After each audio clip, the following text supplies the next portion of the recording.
Howdy, howdy. Today, I guess we're just gonna play some Slay the Spire.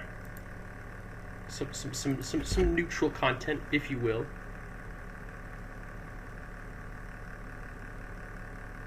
Probably just one, though.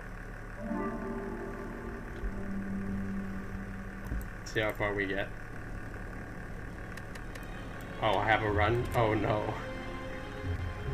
Oh, no. Oh, Gremlin Horn. Lantern A13.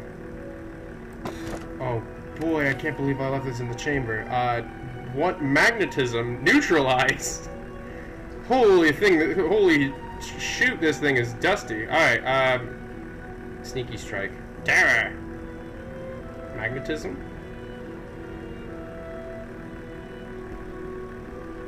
I don't hate what I see, but then again, after image, maybe I do. Kite. Or bark. Probably kite. Granted, Fusion Hammer is already sort of upgraded. I want those upgrades though.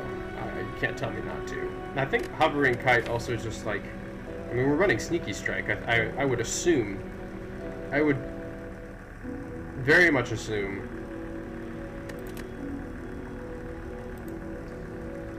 I just, you know, I don't take bark.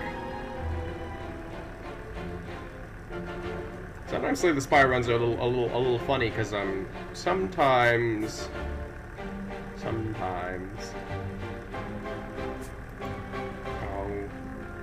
we got to do this the old-fashioned way. I don't have any of my drawing tools. Yeah. Merchant's not bad. I'll go mid. Uh-oh. Well, it's been good knowing you all. Fumes! I had 3 mana. I could have gone for an aggressive strat there instead of playing, defend. Like this. So then I can do this. Aha! After image most of the time is a bait. What if it isn't my old friend Bullet Time? Do. This is. I told my little brother this is my version of Balatro. Just, you know, just playing silent.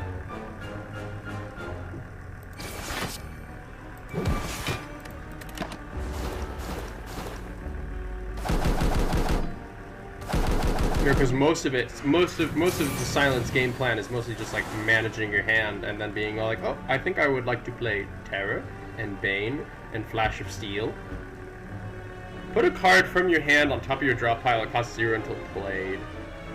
I think I was trying to do something cheeky with this. We're all trying to do something cheeky with setup. I don't like you. I hit you. And then I hit you with the Flash of Steel. I set up the Masterful Stab, and then... Sure, why not, you know. It's a silent run, you know, we're chilling. I'm chilling. Everything is chilling. We're chilling all of the time. Do not even assume for a single second that we are not currently chilling. And or on the path to achieving said chill. Yeah! Hit him, but then defend him.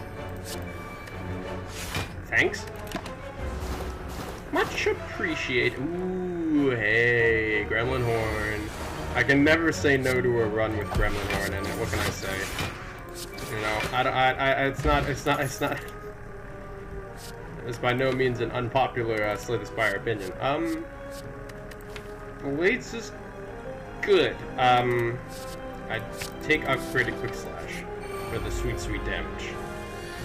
I use upgraded Quick Slash for that sweet damage. You do a little Piercing Whale. You know, we just kind of like, you know, we play a simple game. You know, I discard.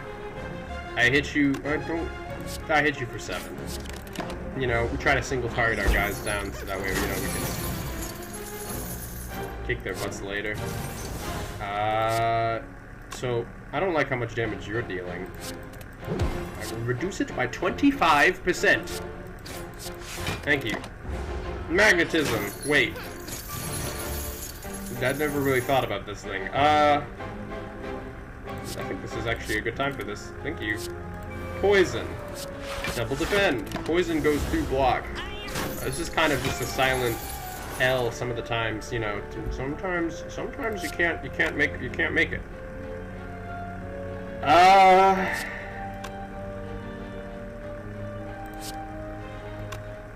have 2 strikes. I have terror. I have madness. I think she's getting away absolutely scot-free, and there's almost nothing I can do. Even bullet time can't save me. She's leaving, right? Yeah. I don't know why the first guy wasn't leaving. That's just usually their ammo. Well, delicious tea or deadly poison. Got backflip.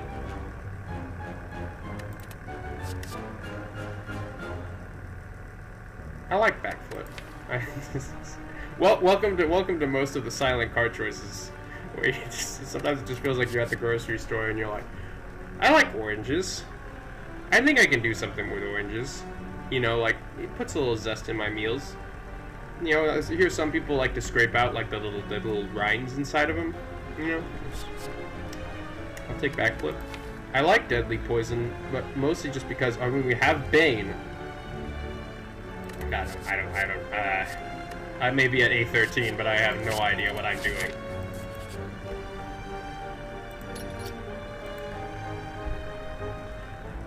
Now this is my personal silent thing, my personal silent creed. I like to try to go with as many strikes as possible. Even though silent scales a lot better with skills than she does with attacks. Call it a fun little challenge, you know. It's a fun little test, you know, of fortitude. I may also just lose a couple brain cells when I'm not smacking things. Damage. I did this in the wrong order, but damage. Setup. I don't know if that survives the perplexing glare. Yes, the infamous perplexing glare. Truly a masterpiece of early Slay the Spire design. Yes. You.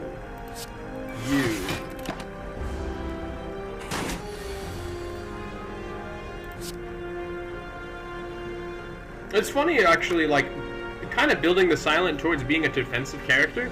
Oftentimes, just it's a bit of a like steep undertaking.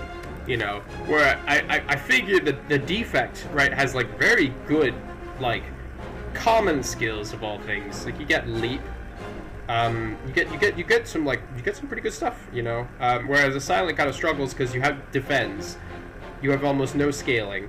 You have things like survivor, you know. You got piercing will's fantastic. This is absolutely great. Like, most of the time you just kind of pick it just because it exhausts, it leaves. It also deals with multiple enemies very, very well. Magnetism, deadly poison, and then I neutralize you. We call this a silent L. I mean, we're doing good. We're doing great. I blind him. This is a bit of an odd one, but I think it's just, you know, it's just I run it. I like Bane. Bane is considered to be bad, but I like Bane. Okay, that didn't discard. He's dealing 20 damage. I have absolutely no way of dealing with it. I can deal 24 to him. I guess the free defend does kind of sweeten the pot a little bit, you know. It looks like sneaky strike magnetism. There's not a lot of word mincing when you're fighting Snecko, you know. You see 0 mana, you play 0 mana. It's just sort of the whole kit and caboodle.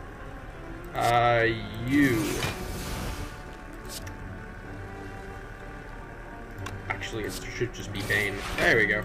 Secret weapon! I genuinely didn't know how much they were. I guess it only shows you when you're drawing from the deck.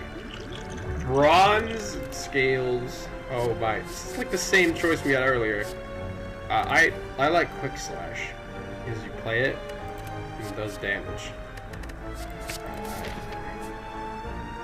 Makes you question why you're not playing Ironclad, but I never question why I'm not playing Ironclad. My moon brain was too strong.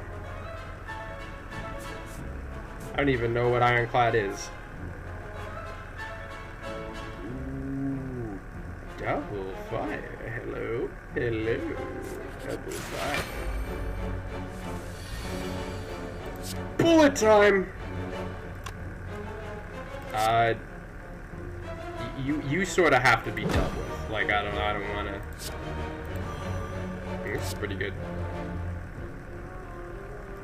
What a neat little trinket. What a nice little turn. I can't deal 8 damage to this guy, but you don't have to. You just damage him. Honestly, I didn't think cracking open the armor was that valuable. It may prove to be. It may just prove to be. Poison usually deals damage at the end of the turn either way. And I suppose the problem with this strategy is that he lives at 2. This guy is still full. I'm no closer to realizing my dream. Free Terror. I don't know why I upgraded that, but thank goodness. Magnetized? Sure. You know. Do I Quick Slash the big boy? The theory is that I take 4 extra. Well, I mean, it looks like if I take 4 extra if I kill this guy. And then for another turn, I also take more. I forgot about Gremlin Horn. This is really just a classic, the most classic Slay the Spire video you're ever gonna see on the internet, I swear. I had an extra mana. Apparently I've been away from this for too long. So you. And then you. And then that leaves. Oh, I should have done the stab first. I think it's just poison's really good against this guy. But it's also pretty nice to deal 12 now instead of 5, 4, 3, like 12. This is also 12, but over like 3 turns. Also, this reduces his armor.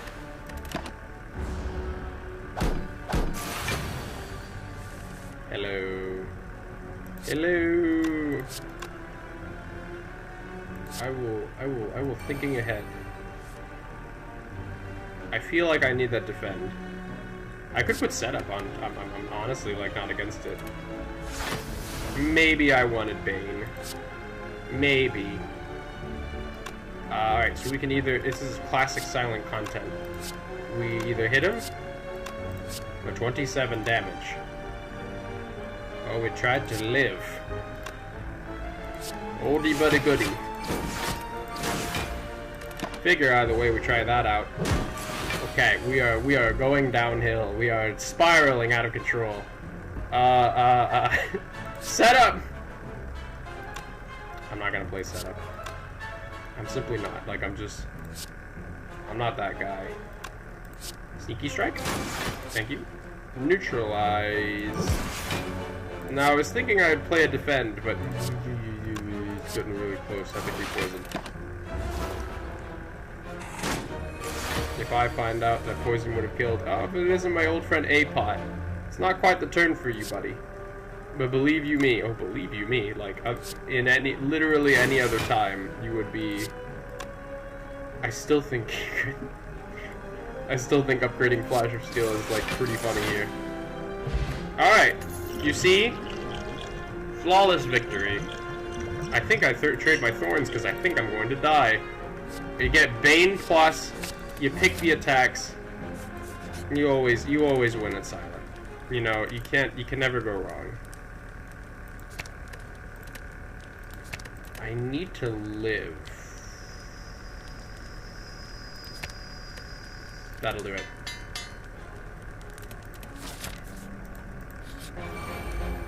This is such a shame because we actually had like a really good, like, kind of good relics.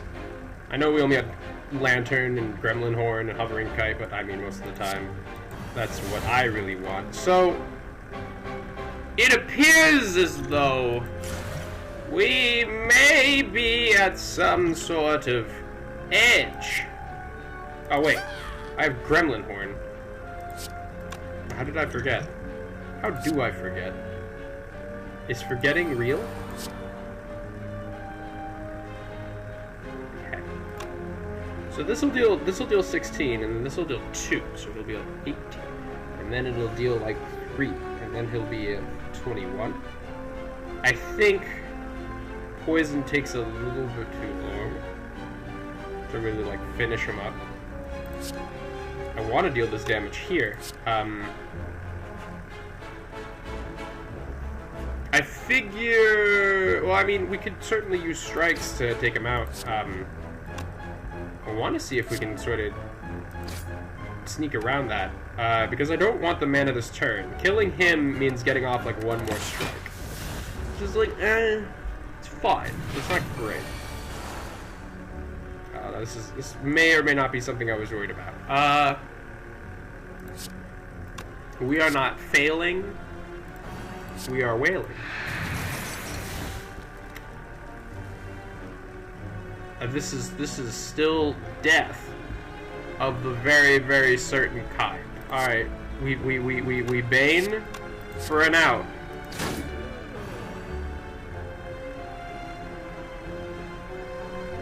All right, it's time for more Slay the Spire tech.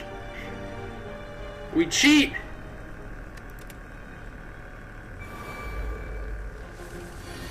Just to run it back just once. Quick slash, go! Go! Thank you. I think I sneaky strike you, but only because I don't think I'm living long enough to do anything else. Wait. Okay. I wouldn't be able to play that card. No, well... We just have to not play poison, I think, at the end of the day. That's the master plan. Plated armor. Sure.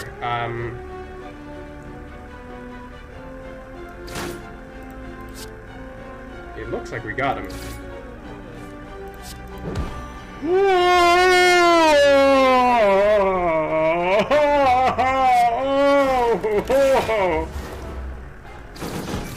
Oh my goodness, we're alive! We are alive and alive.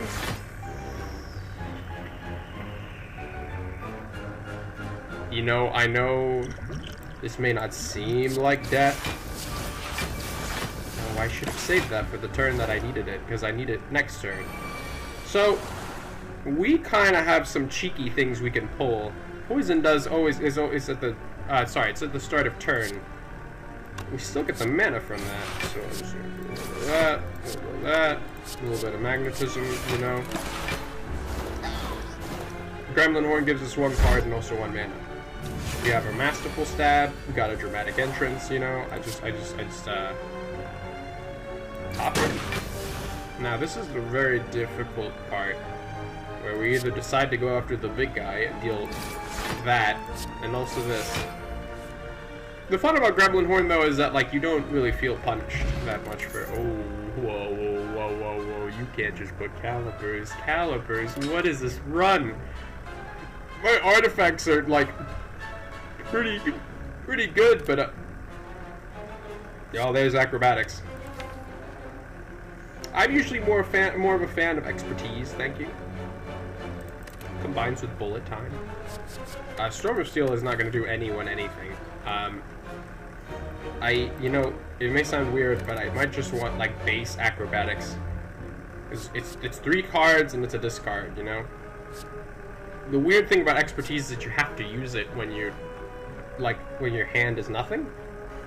That's when you get the most value out of it. Expertise is great. You could use it with Storm of Steel. It's also really good with, it's a lot good with a lot of more, like, tech-related cards.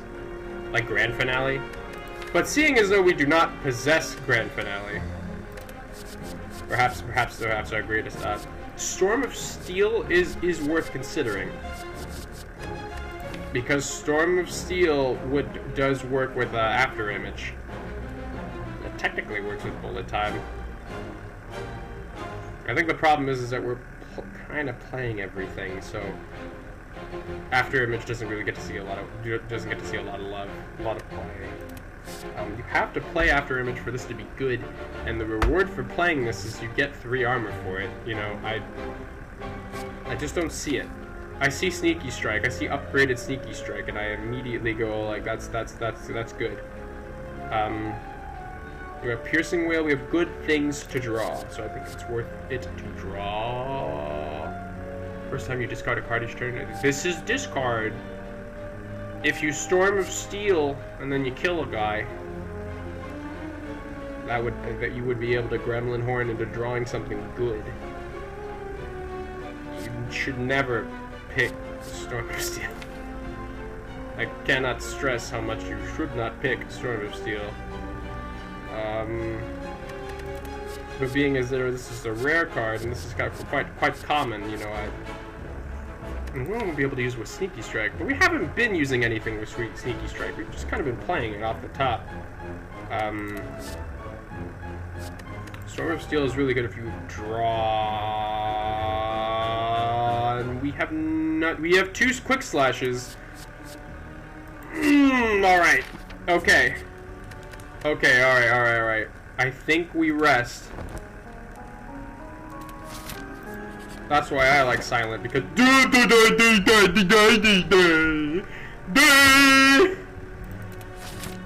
that's just not fair. Oh, why did I pick the one with like 5 elites? What? I picked it on instinct, but what?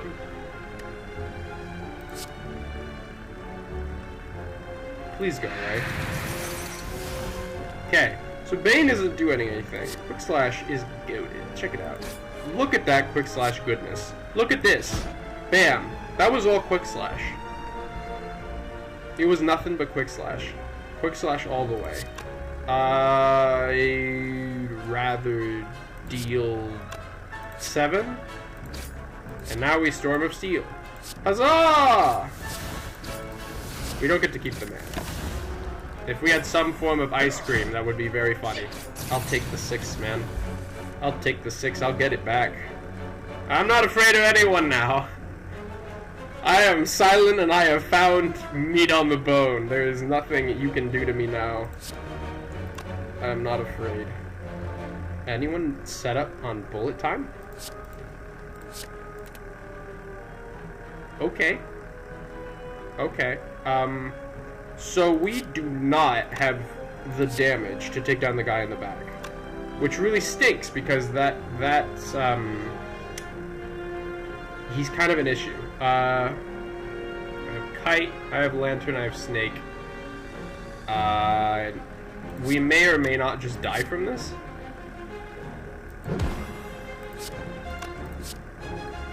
Please. 6, that's 16. I gotta do the math, man. 16. What's 16? That's 25. I am not a 25. I can attempt to run this back. Maybe not use Quick Slash. Or attempt to use something a little bit more, like, clever. I think Piercing Wail is absolutely necessary.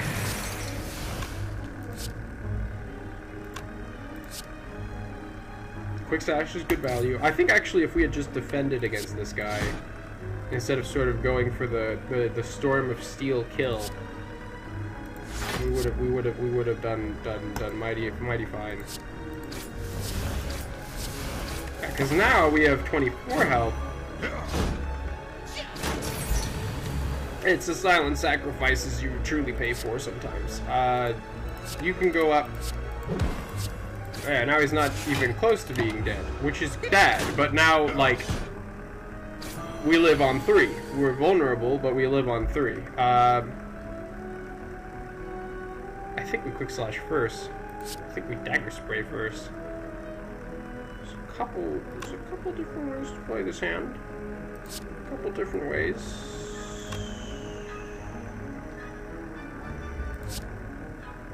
I think Dagger Spray is a bit of a bait. I think we have to quick slash this guy anyway. But like it's so much damage, and to everyone too. I think bullet time.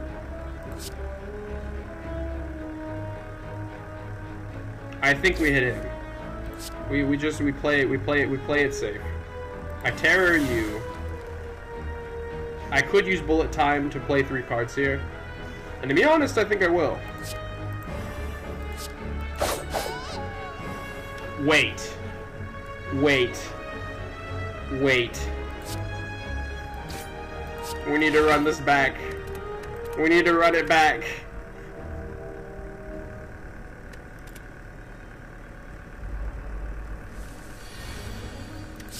Quick slash you, piercing wail. Give him the old razzle dazzle.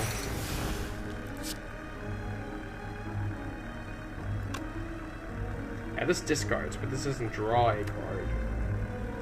Which is the eternal plight. We have to live. And we can also give him the old shiv. 12 damage is nothing to scoff at. Although, for a rare card that discards your entire hand, it can sometimes be something to scoff at. I find Storm of Steel is really good. Like, actually, a lot of these yellow cards are really good either with each other or in a smaller deck, because then that guarantees that you play Storm of Steel a lot more, which is sort of how it's supposed to be played. It's not really supposed to be that much of a power turn at the end of the day. That just sort of is how it be. So last time we made the mistake of quick slashing. Now that our mana is like properly cooled, we can see what's through door number 3. We can see what's through door number 3. Okay. Now I really want a bullet time here, but to be honest, we can bullet time. It is free. We can do it at almost any time. I think I want that card, and I want that mana. Well, that was it. It was a good fight. Take me, boys. Inconceivable! Thank you. Back to the compendium. I honestly have no idea what to play, except not Watcher. Yeah, I don't hate Watcher. Watcher supposedly is the strongest class there is. That's why I avoid it. That's the dark power. She's really fun to. I mean, she's really fun sometimes, you know. Don't knock it. Oh god, yeah, I've had a lot of defect games. Defect games a lot of times, you know, just the beginning is so brutal for him, but after that he sort of like gets steam. I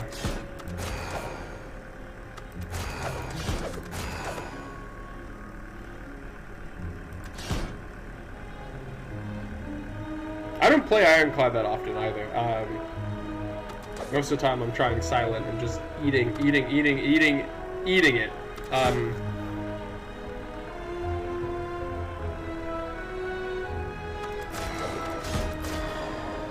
The defect. The Ironclad. Unfavorable events. Oh boy. Oh, upgraded cards appear less often.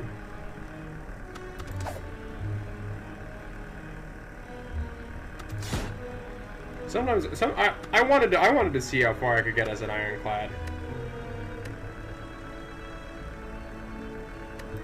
I'm sort of neutral towards him. Silence really funny, but can be a little bit strange to play. And defect's a little too funny.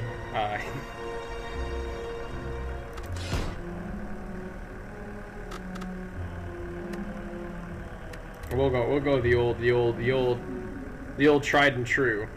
I genuinely don't know if I'm any good at this guy. I know I'm at A12, but like that's just you don't know if that. I don't actually think that being at A20 really means, you know, that just means you've won 20 times. You know, it doesn't mean I could be terrible at him, and nobody would know, and you wouldn't know, because I wouldn't have told you. But I did tell you anyway. It doesn't look like we can really snipe anyone here. Oh, we can. Well, I see an elite snipe. I kind of take an elite snipe. Do we take it max HP? On Ironclad, max HP is nothing to scoff at. We'll run it.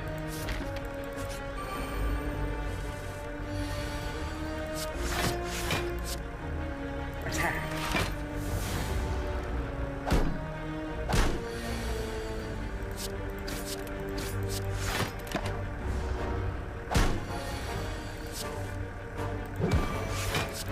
Wait.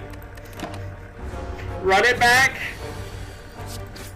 Please? Some people say this is the best relic in the game. And I honestly can pick any of these. That being said, I also don't have to pick any of these.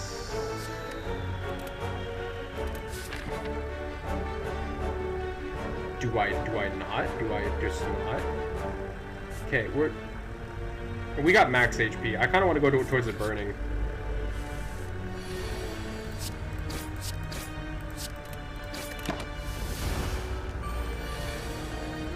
The struggle. Do we deal damage to him?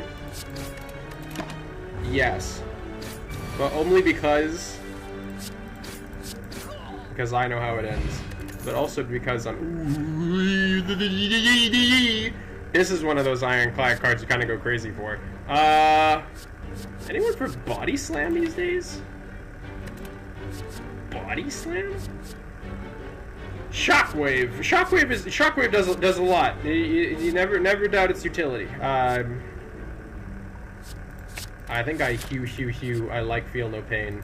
It just wins. It wins you the robot fight. You know.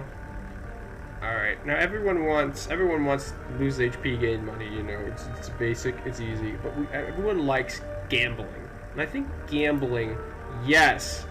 Oh, that's terrible. All right. Well, we can't run the old OTK, but besides that, we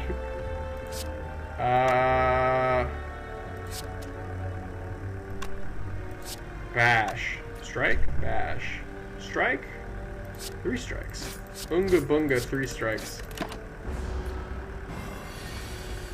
Unga Bunga Feel No Pain. Oh my god! Oh, look at this. The best part about Feel No Pain. You may not pick it when you're level 1 guy, but when you get Ascender's Bane, you start kind of thinking about it, you know, you see the ethereal. That's 3 armor right there. Yeah, Metallicized does it almost every single time. The grass is always greener on the other side of the Feel No Pain.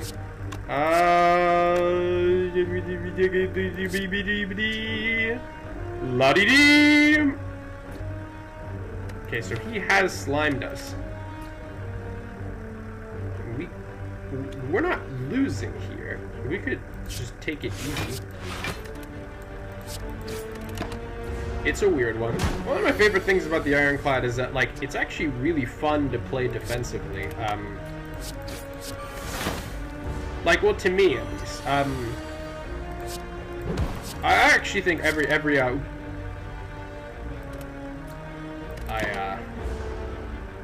I'm sorry. We might get that. We're never getting that 12 damage back. Not at 8-12. We don't heal after boss fights. Oh my god, it's bloodletting. Okay, all right. Now I may or may not just be choosing these because everyone says they are good. You don't have to choose them. There's no law that says you must. My defendies, and then kick his butt. Anywho, I honestly think like every class's skills are like pretty good. you know, even if the Ironclad's it's the defense skills are very limited in the Ironclad. That doesn't mean they're bad. It just sort of means like sometimes you have no idea what you're doing, and sometimes, you know, you're just like doubling, you know, barricade, or you're swimming in it, you know. Oh my goodness. The bloodletting dub.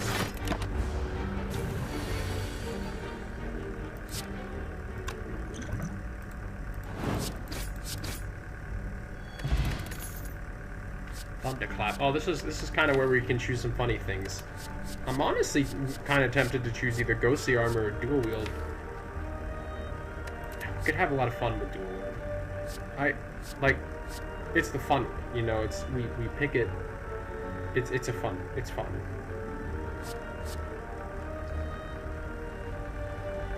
This ain't half bad either. And Thunderclap is certainly going to be good when we fight like 5 dudes. The best part about Thunderclap is you can just sort of pick it and then it kind of stacks. It doesn't really stack with itself. It's one of those attacks you can pick a lot of. I'm gonna be a little cheeky here. Attacker power, huh? I shouldn't.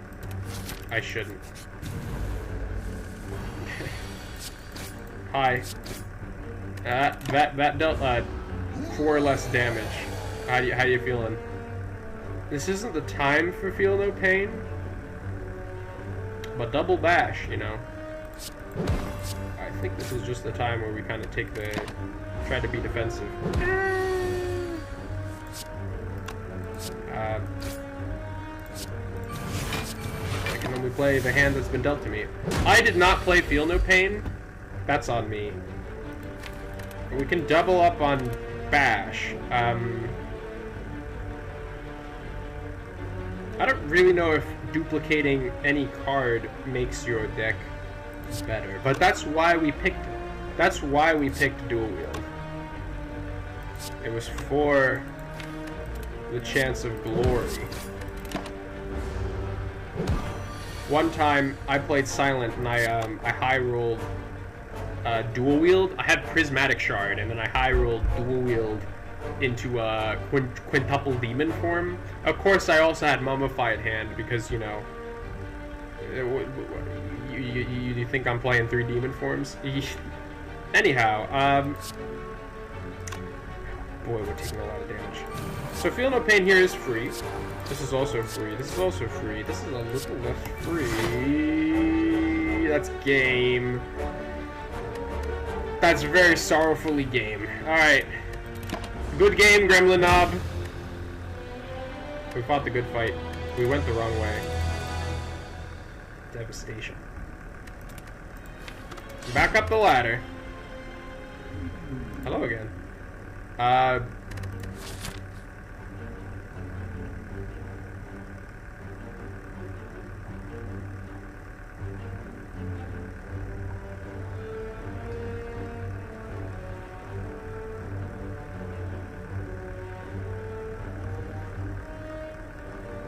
I'm kind of going to head towards the Burning Elite. I always do. I take max HP, even though we could absolutely snipe someone with it.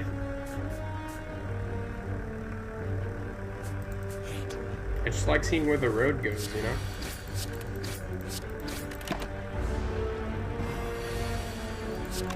On the road again. I lost dual wield again. Again.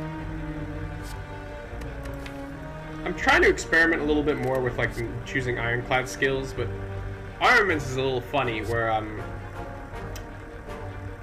guess it's really good if you upgrade it. Sure, it's not a pot, but we'll take it. I might just do max HP. I'm a little boring like that. It really hits the spot. Thank you. Sometimes donuts be like that. Sometimes do not be like that. Armaments. Give me a little bit more bash here. It's really funny to note that, like, I think armaments is a lot more useful than dual wield. Because armaments, it gives you a little, obviously, dual wield is better for combos. Dual wield is not a great card to pick up at the very beginning of the game, because there's almost nothing you want to duplicate. Even tripling up on your strikes is like, you know.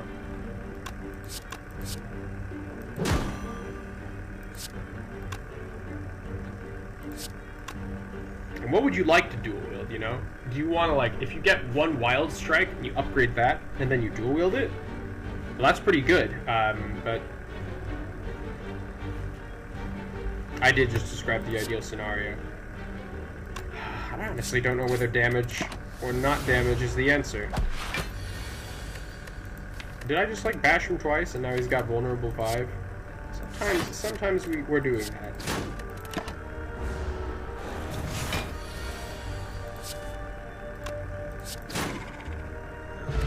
Maybe armaments and barricade. I think I'll be taking barricade, please.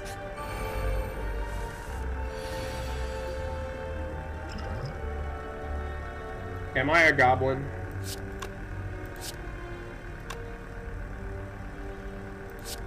Yes, no, maybe so. Blood potion's kind of huge, especially when we got our upgrades.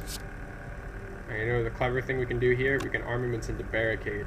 We don't actually have to play barricade. That's one of the nice things about it. We can just, like, play kind of a neutral turn. Oh my god. How can you not? How can you not play barricade? I mean, like, in grand scheme, like, how do you just like, oh, disarm? Very disarming. I like it. I'm trying. Like I said, I'm trying to swing skills a little bit, because my Ironclad gameplay mostly consists of picking as many attacks as I can and then just hitting people with them. I'm picking the attacks that I like. You know, you ever... We should be fine. We don't have any powers. Ooh, actually, this could be an excellent chance for Disarm to really show its stuff. We can't play all of them, though.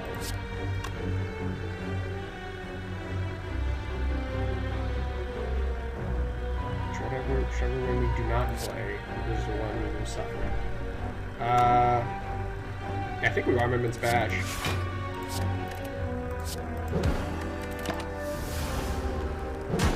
Okay, so if we had disarmed him, he would have lost 2 damage. I'm gonna bash him again. Now we lost 2 more damage. Yeah, we could have moved the barricade last turn, would have been really funny. Well, cheeky thing we can do is this. They're both strength down now. I don't really know what to do about it. So this is 12, that's 7. I'd like to grab my bash. But he can absolutely just, like, cycle us out.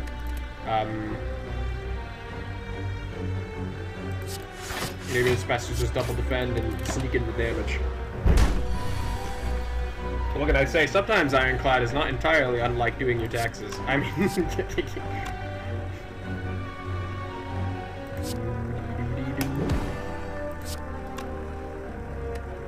you know, you find your little deductible.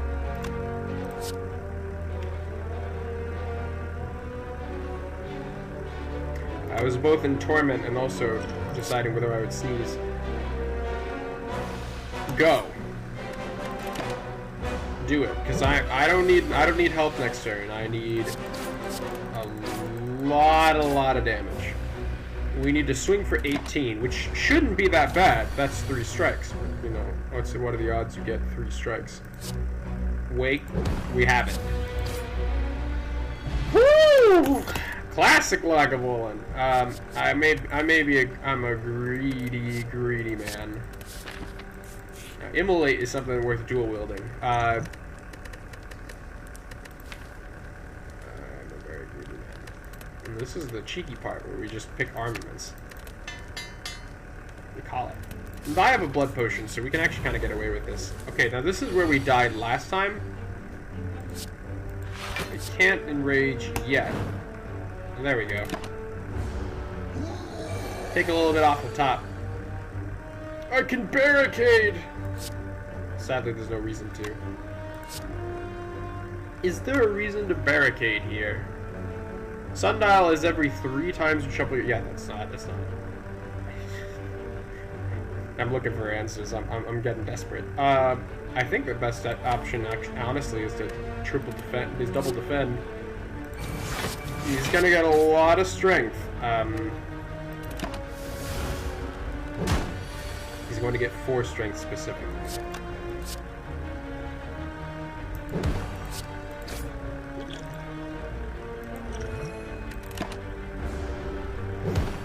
Just Ironclad problems. We're alright. The boot, the key, the cultist potion. I also got headbutt. Not mind. Little headbutt. I'm kind of a fan of True Grit. I don't know if it's supposed to be a cowboy buckle, but we run it.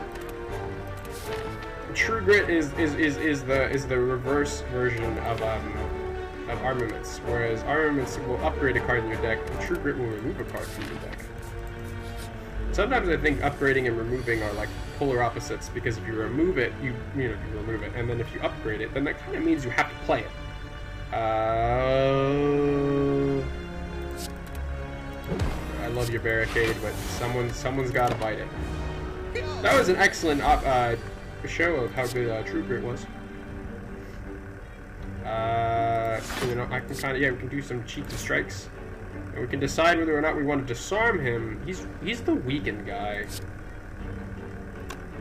This is 13 damage.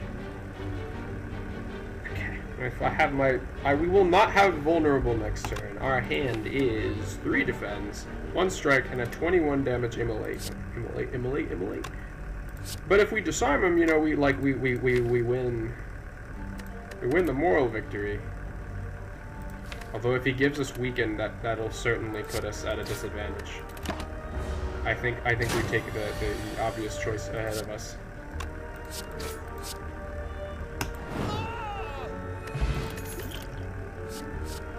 Most of this will now be pressing the immolate button, but don't.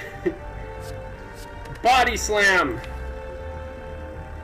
I like body slam, but I might just pass. 2 disarms is a little silly. Certainly pretty good though, right? Like,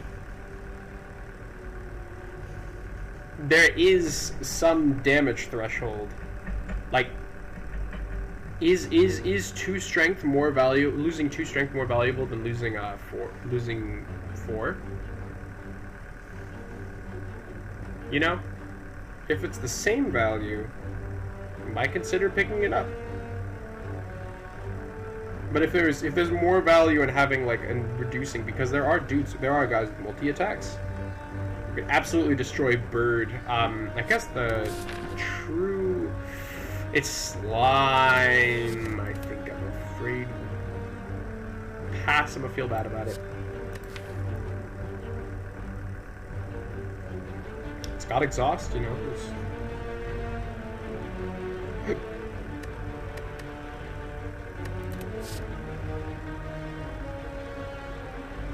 doesn't gain us any block, but it certainly makes us more, okay with blocking. I honestly don't know. I haven't played enough with Disarm to really decide on it. This was an opportunity to use it.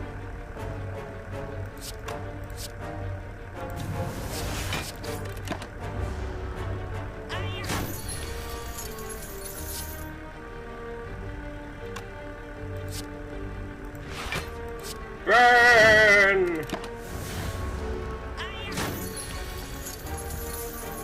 See, this is pretty good. And then, like, disarm him again. Now he's at 4. But we can also kill him. Okay. Ooh. Since we're trying to play a funny skill build, I'm just picking skills. That's really I'm biased towards them this run. Spot weakness is good, but not great.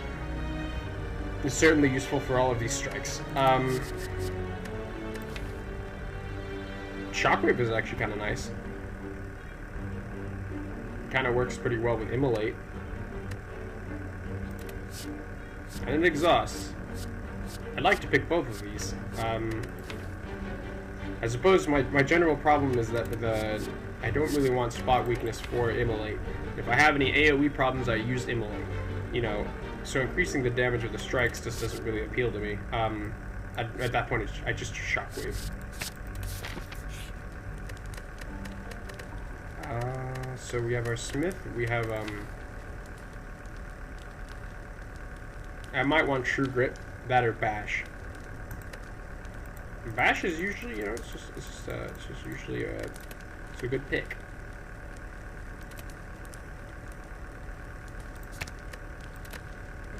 I don't really want. Or is this the boss for it? I like True Grit, being able to choose the exhaust like one at random. It's funny that.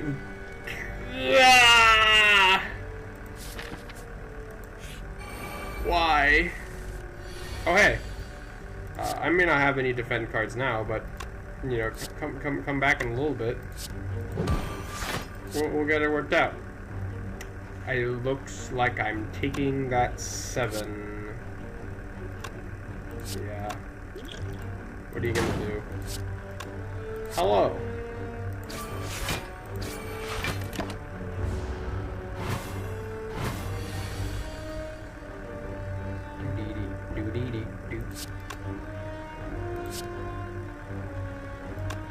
I think this is where we True Grit our strike. Disarm, disarm. I've never done that before.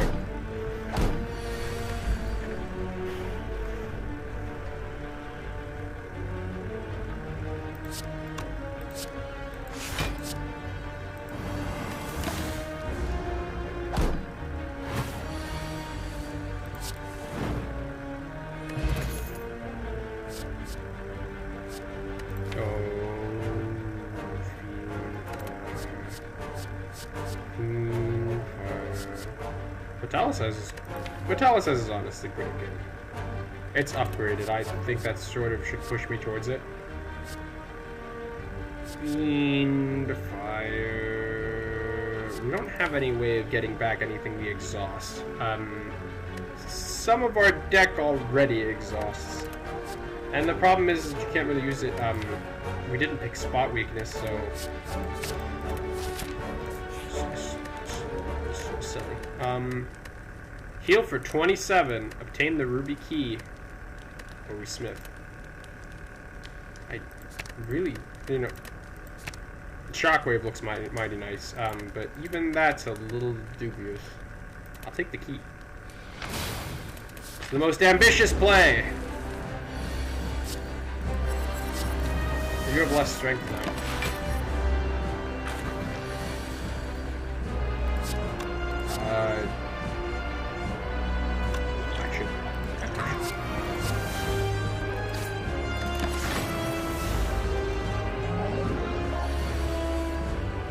Here we are. I can deal 15 damage to him, which is pretty good. Or I can barricade and die. Sorry, Strike. Sorry, Strike Plus. I don't know when we upgraded you. Oh, we did right. Sundial! Thank you, Sundial. I'll bash him. I think we immolate here. We can attempt to barricade, but then we'll definitely get slimed. That's okay, right? Either way, I think both plays are valid. Both plays are valid. I'm really leaning towards the Immolate. What? Maybe the safer play is better. Like, I really don't mind those 3 slime. It's more these 3 slime that I'm worried about. What would you consider an upgraded slime, huh? What is an upgraded slime? Does that work against me? Doesn't look like it. We have barricade, right? Now we have 29 block for the foreseeable future.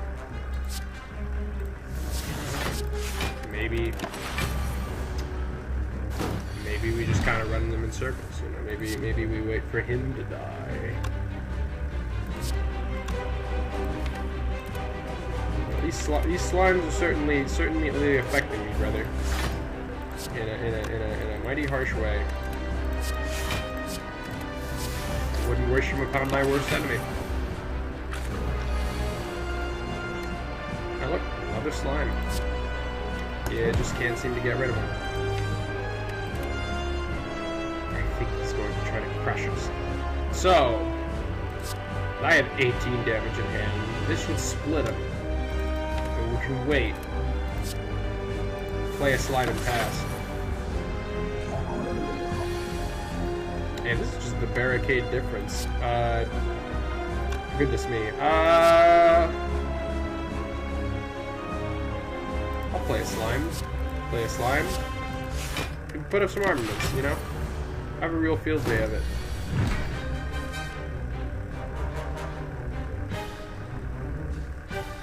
He really doesn't do that much damage. I can just play these 3 and then pass. And I just keep gaining strength. And I could play defend.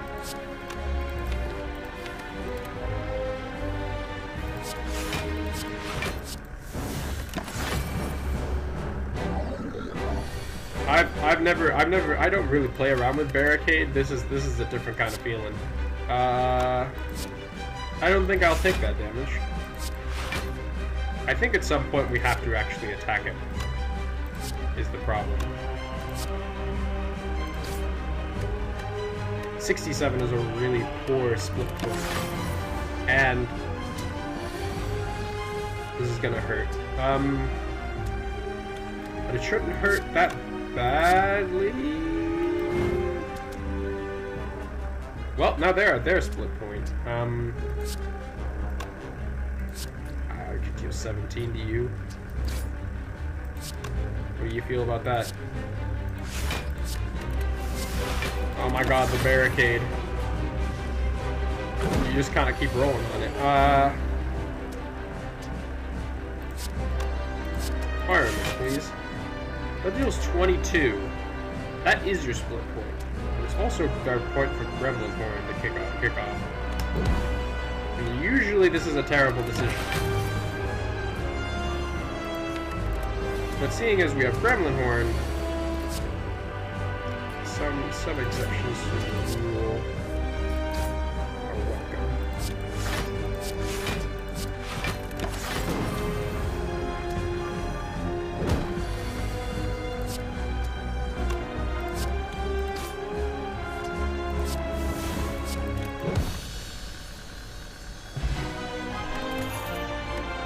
Berserk!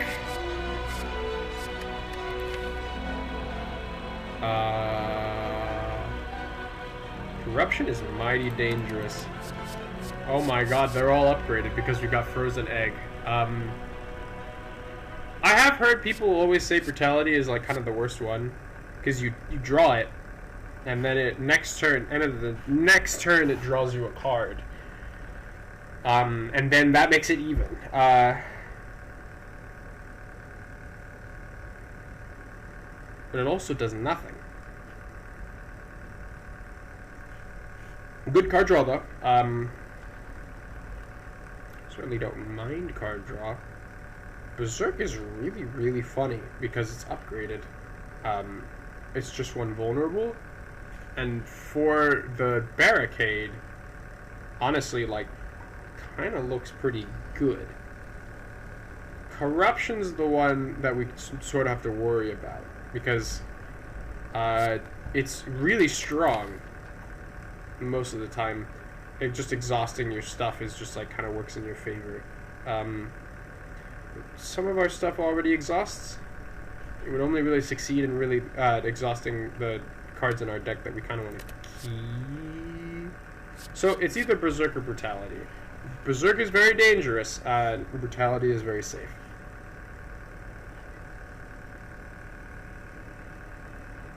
I like Berserk. I don't get to play around with it that often. Most of the time it gets you killed.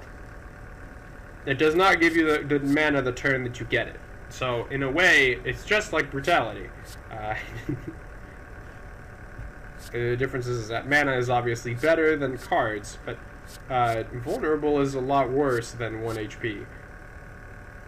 1 HP is arguably a good part, the best part about Brutality, because you can just consistently lose HP and a good proc Rupture. Kind of combos into a lot of other stuff. I also like Brutality just because just the Ironclad really struggles with card draw. So a lot of times Brutality just sort of like covers it. You have it going for 5 turns. You know, I heard some crazy thing that if you draw 3, that like only after the 3rd card is drawn, that's when the value actually starts kicking in. You know, like as you play it, it does nothing. Next turn, it draws a card. That next turn it draws a card. That's the card you would have drawn. And then the 3rd turn, that's when you have on turn 3, Brutality has drawn you 1 card. It's really weird to think about. I don't like thinking about it. Maybe we choose Berserk on those grounds, just because.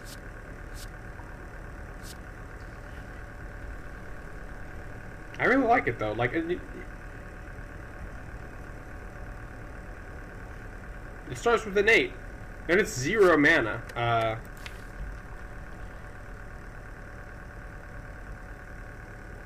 No, I mean my problem is funny enough. Like sometimes that lose 1 HP does catch up with you.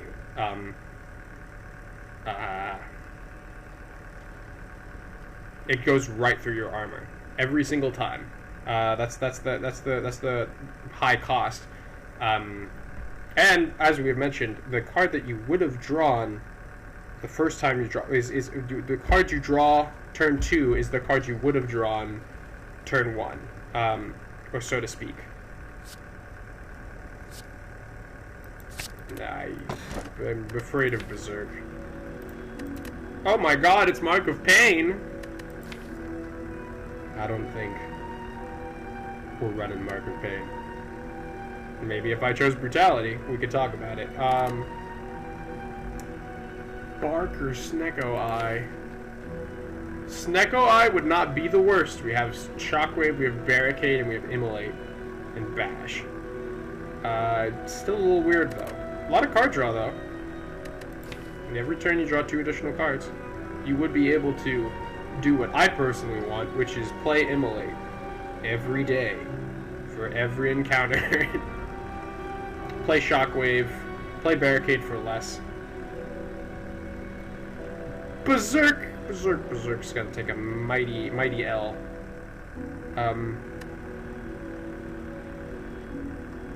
Shockwave, Immolate, Barricade, Bash. Those are the cards you pick for Snecko Eye. Mark of Pain, I argue, is really bad. Sometimes you pick Evolve and you're alright with it, but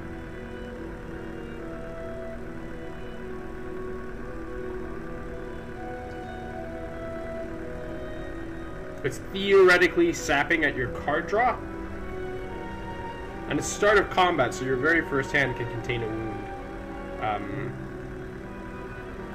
Honestly wouldn't be too terrible, but I figure at that point, if you're picking Mark of Pain, I'd figure you pick Snecko Eye, because that gives you card draw, and then it also gives you the mana you need. Mana cost reduction. Mark of Pain, like, it's sort of good to pick if you have, like, a whole bunch of really high mana cards. You know, things you don't have to worry too much about card draw. It's pretty deadly. There are ways of getting around wounds, and there are ways of exhausting wounds, but the cost of a wound is always the drawing of it. Even if you have to play, even if you play Evolve, that is arguably still a cost. Do you have Bark or Snecko? I have Barricade, I have Immolate. I think we pick Snecko Eye. And, you know, Berserk, we'll worry, I'm afraid we'll have to worry about Berserk later. Sorry.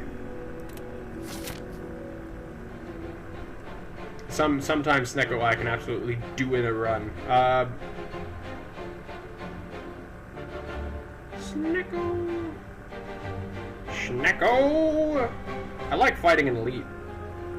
What are we doing on bonfires? Ooh, there's no bonfires.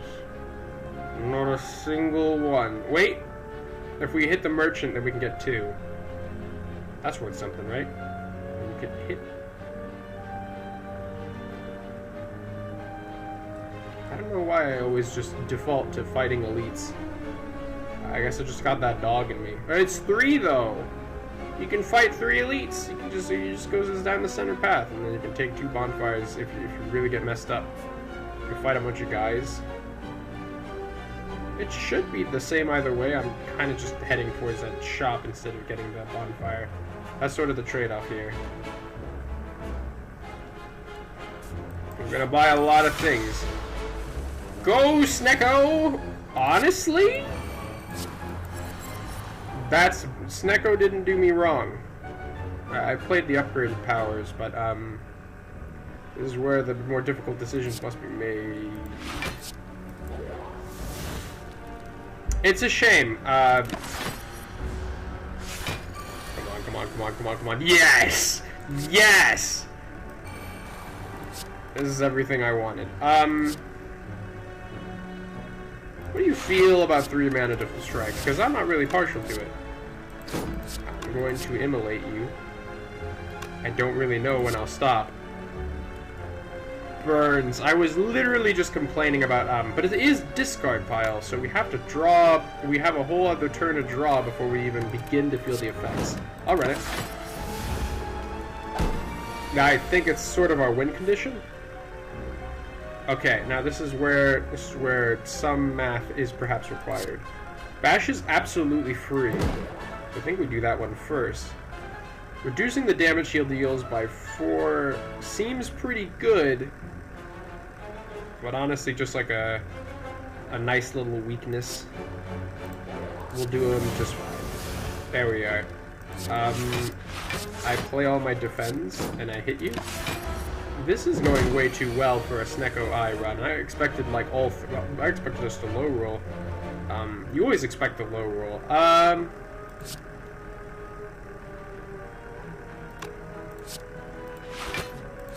Die. Having upgraded armaments is pretty nice. Hemokinesis is not doing anyone anything. Hit butt would be useful. Only because it would be able to draw a card that was previously free. Kind of hard to dice it with it, though. You have to pay 2 mana to play a card that you already played. Like that's sort of the gambit. Birds! Birds gotta fly. I gotta play a couple cards till I die. Take that. Oh, thank you, Boot. This is a Boot dub.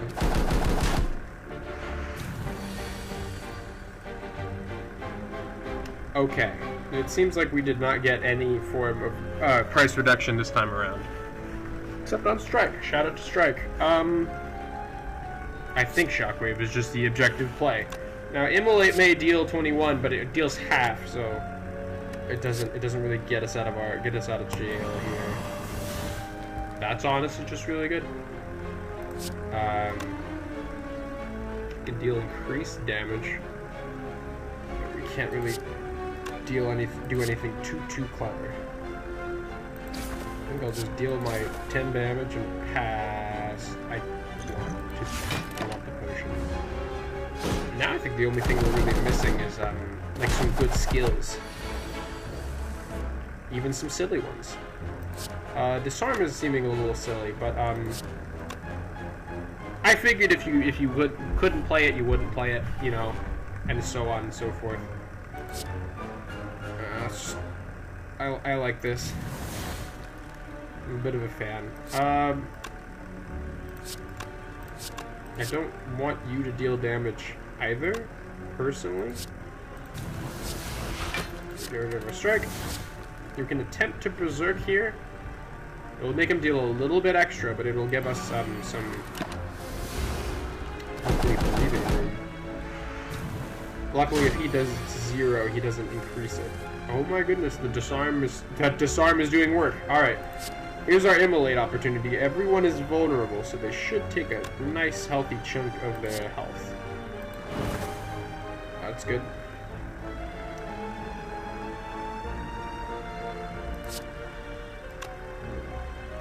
I honestly don't know what the math on this is.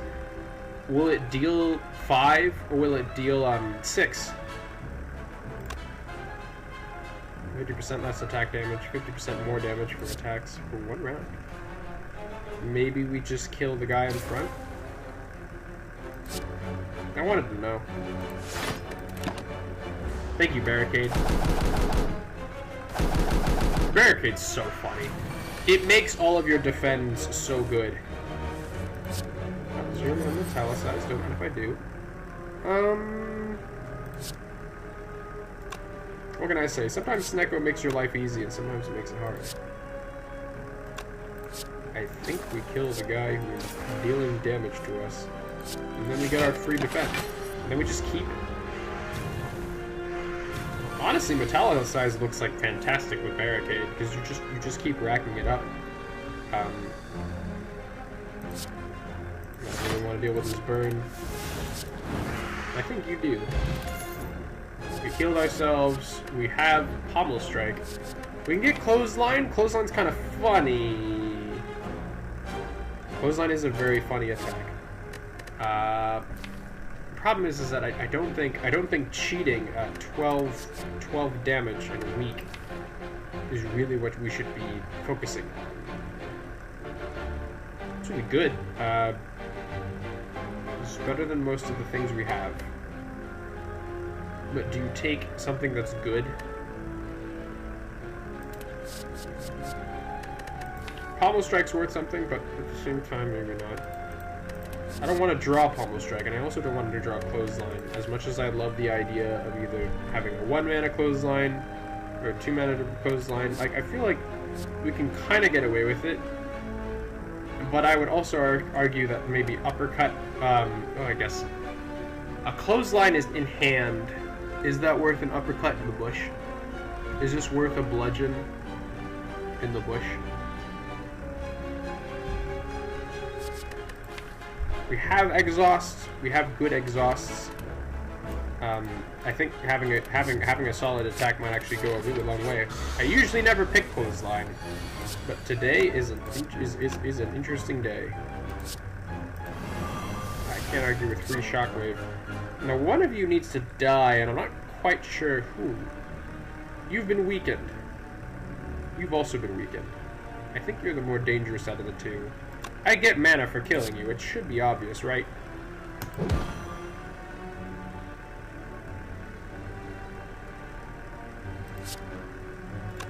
Is a strike worth more? 9 damage worth more than a barricade? Only because of Snecko Eye. You never know what you're going to end up playing. Well, I think I know what I'm playing. I will hit you for big damage.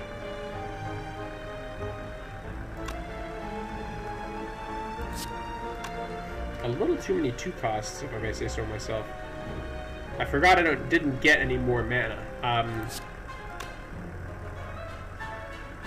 Reducing this guy's attack seems like a really good idea. I also like playing True Grit. I think that's kind of going to be the plan. I'll bash you. I'll feel bad about it, but I'll bash you. Get rid of a strike here. We disarm him. And hopefully that Hex will do us so good. We cannot get rid of Hex now. We don't have to. Immolate should do almost everything we want and more. Still seems like we're kind of off a little bit here. Berserk ought to fix all of our mana problems. And then we draw a card and we get a mana. And then we could disarm him even more. I think disarming him is kind of worth it. The dazed is bad, but he gets a lot of strength. What can I say? So he's completely weak now. Or rather,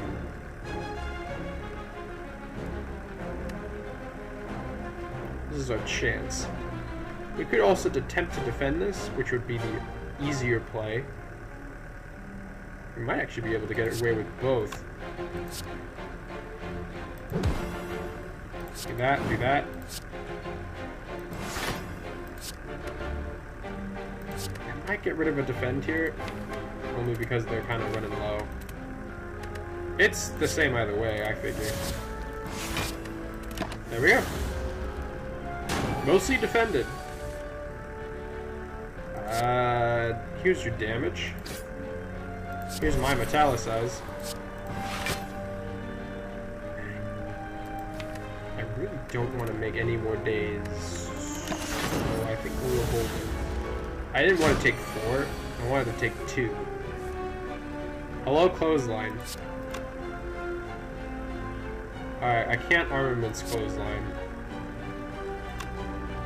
But seeing as though it is the only thing that we can do, I kind of feel like he's got us good here. We can deal 5 damage, but that doesn't really help anyone. We reduce this damage by 25%.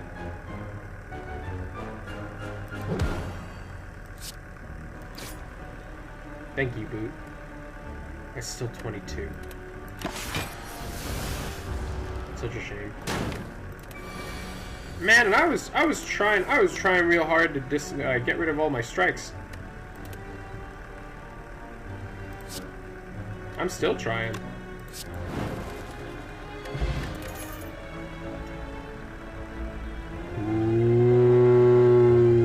Ooh, these are the good ones. All right.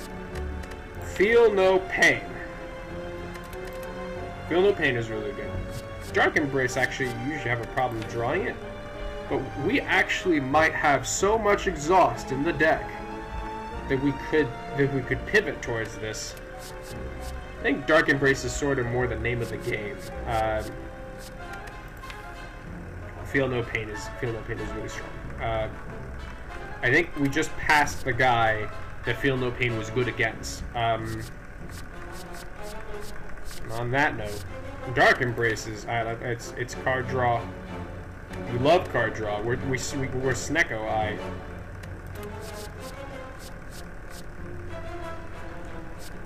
Feel No Pain is usually good, but any mana stacked on top of it, it sort of makes it a little bit cumbersome. I know we're gonna say that for almost every one cost card, and I do. The block it would give us is invaluable. Got that block there, block there, block there, and block there. But despite all this, I still think drawing is better. You know, if you usually pick Feel No Pain because drawing a card doesn't guarantee you anything. Whereas 4 block guarantees you 4 block. But 1 card in this scenario is like it's a lot of options. Even if it's a bad one, you still want to draw it.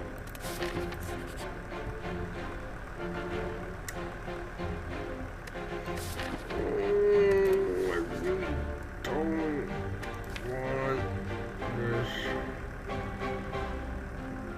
We draw a lot of cards turn 1, but that's no excuse. Gamble. Oh my god! And we got the wing boots. Inside, you find immortal remains of decorated soldiers grasping an old relic. You pilfer it and move on.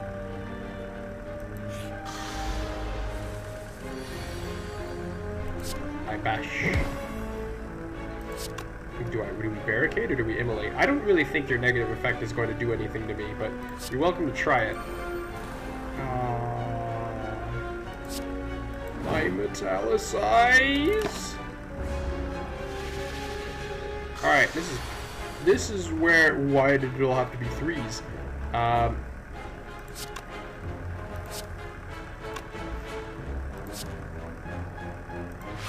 like this. It's a simple one, but it gives us more stuff to play with later. Well, there's our Dark Embrace. The Darkest Embrace. I don't really think we have a lot of options this turn. Disarm! Disarm!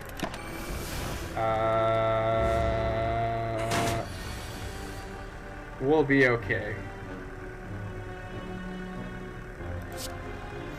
1 mana Shockwave. 1 mana Immolate.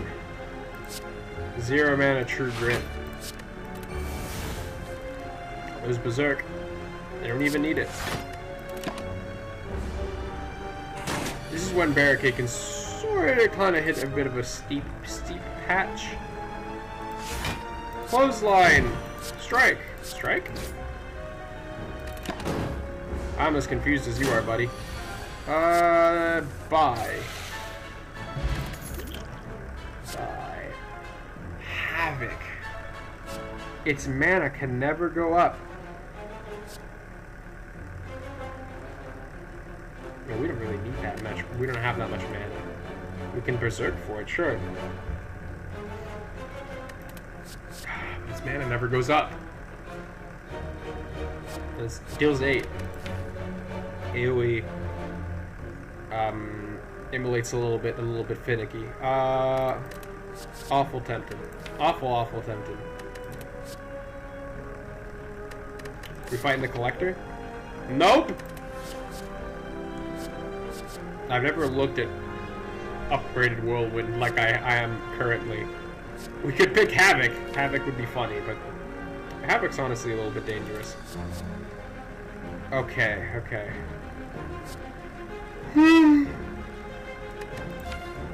I feel a lot better picking Whirlwind. I don't really know if we can remove half of these cards.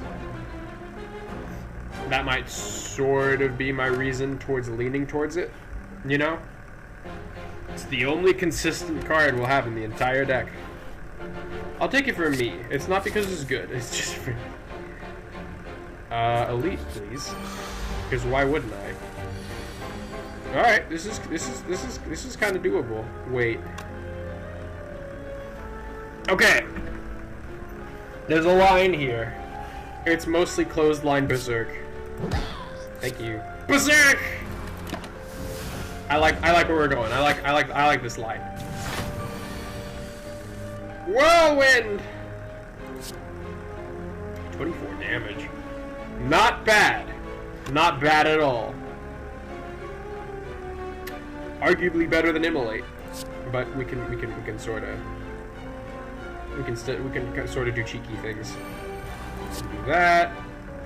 I do want to play Immolate. Just kind of have that dog in me. I have not played Barricade, so this is free real estate. Take that. My love, my hate, and all my sorrow. Barricade is here.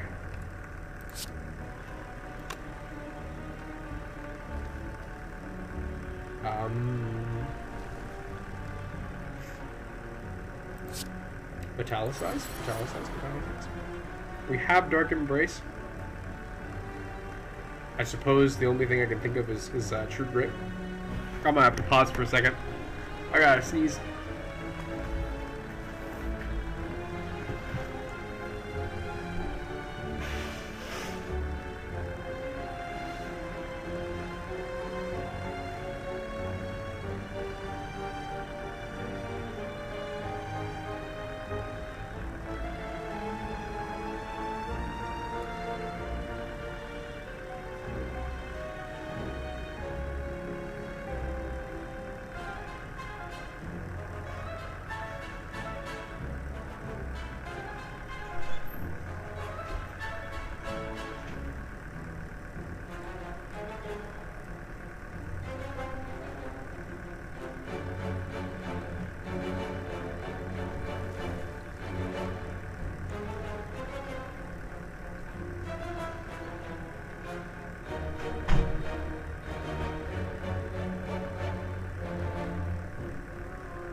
Nice.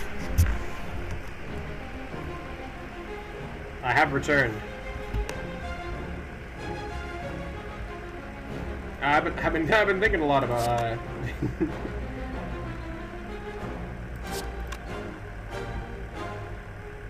I've been thinking a lot about like old YouTube, like the old stuff that I used to watch when I was growing up.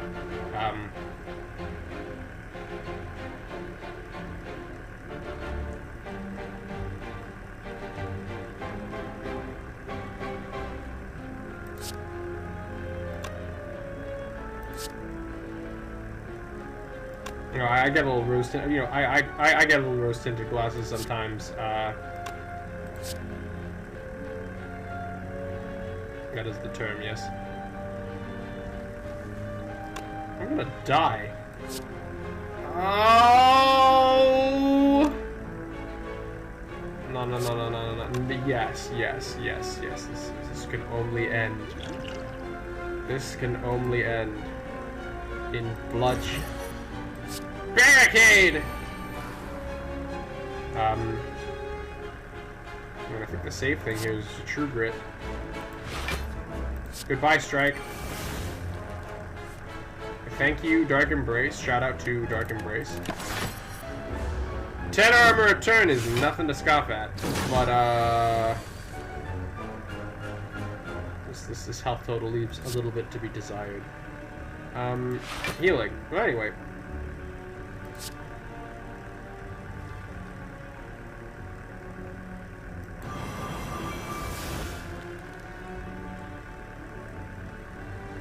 It used to sort of be a time in like really old YouTube where like people could just kind of be dorks and get away with it. No, I guess I've been sort of weighing that a little bit on my mind, whether it was like, is that like,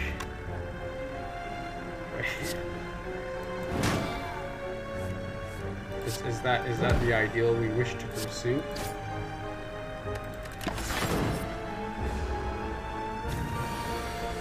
Because I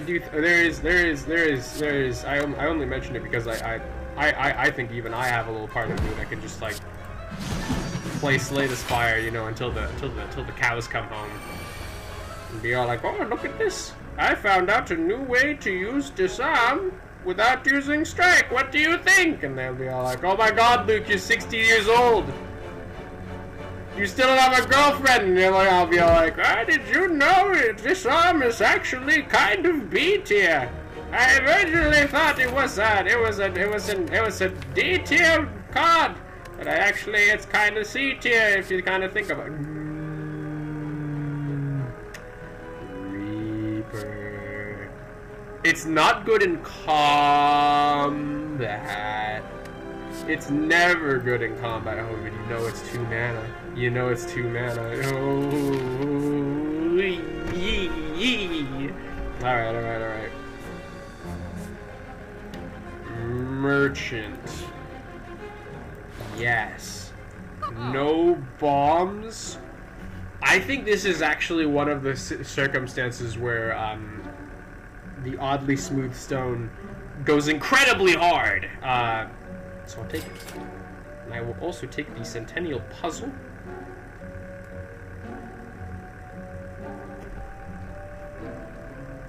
Deep Breath might be worth something. Sometimes. Oh wait, no, it's 0 mana. What am I thinking?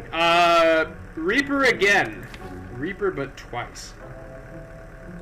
I wanted to find out if you were naughty or nice.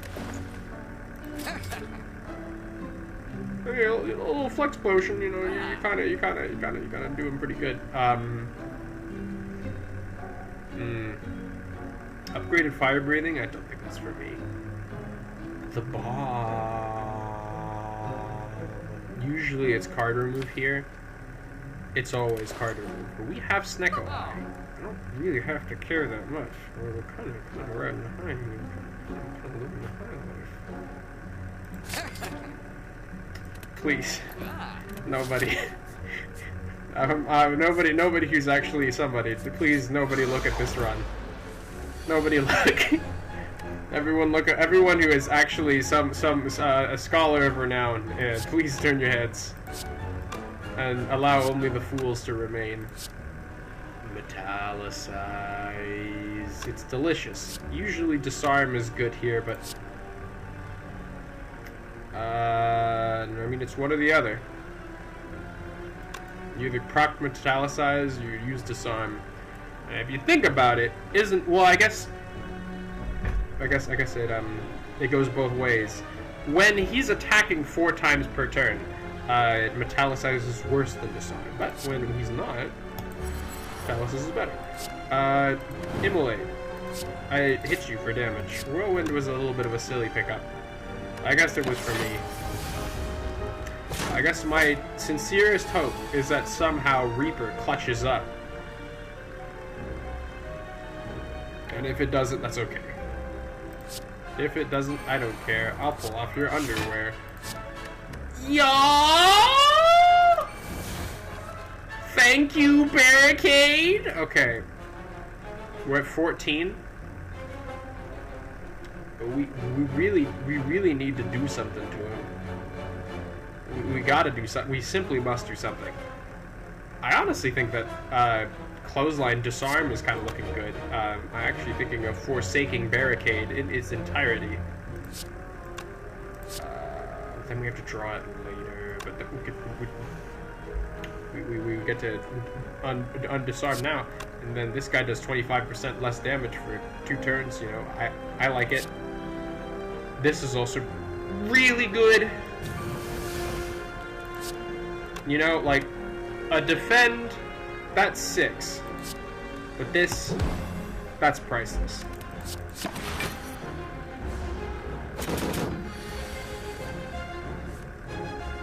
You know, I just, you know, sometimes I feel like we all create the YouTube we wish for, you know, and I guess mine is playing card games. Playing card games. I could have upgraded the bomb, but I didn't. The funny thing here is that we can actually play almost everything. True Grit, please. Thank you. I will armaments. And then I'll play Shockwave later. Wait, that seems a little silly. Why don't we play Shockwave now, and then we have our damage bonus, and then we and we get Whirlwind. Like this just seems like a objectively better version of the plan. Bombs ticking. He doesn't have a lot of time on this earth. Defend. Thank you. That was really all that I wanted. 21 damage looks pretty darn good, especially when it's multiplied by 50%. Okay, now this is what we reapered for. The bomb is about to blow. I'm about to gain 4 unblocked HP. Check it out. Wait, actually, we gained 6 because he's weak. He's vulnerable. Delicious. I think I'll do it. I do not think I'll do it a second time. We must have exhausted it earlier. No, that's right. I forgot we didn't get a second Reaper because I wasn't stupid. Clothesline, please. Clothesline, please. Yes. He's dead, right? So I can take it easy. Maybe Dark Embrace was a little bit silly. Like, because to be honest, what are the odds that you're really going to draw something you're going to be able to play? Oh my god! Oh my god, that would make the Reaper good! Oh my god! It's not legal! The Ornithopter. I've seen streamers clutch so hard with this thing. Because, like, the one problem with potions is that you can't always just kind of, like, sling them, but with the Ornithopter, the 10 HP? Do you know how much HP I get? If you use one potion, you have burning blood. You know, that, I think it's incredibly good. I think we're going to take it. You know, and if someone comes in and goes like, oh, you should have picked the Sapphire Key. I don't care, man. Send me into ice cream. I care not. Okay, if it was Captain's Wheel, I would care a little bit. I would care quite a decent amount. When did we get Anchor? Okay. I think the safe choice here is to just take the question mark. There is some argument to be had about sneaking in a final elite.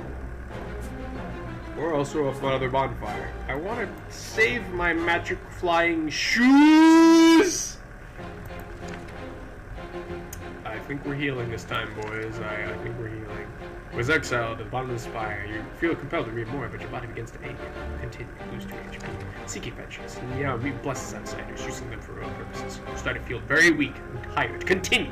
Lose 3 HP. Those resurrected by me now remember only fragments of their past selves, cursed to fight for eternity. As you near the final pain, your old wounds begin to reopen. I have scurvy. Ow! The Cridion. Add a random power into your hand. It costs 0 for that turn. Whatever, love. I'm easy. You know I don't actually think the Necronomicon would have worked out because sometimes it's not a 2 cost. But it would have played anything that was a 2 cost twice, which is kind of the problem we're running into.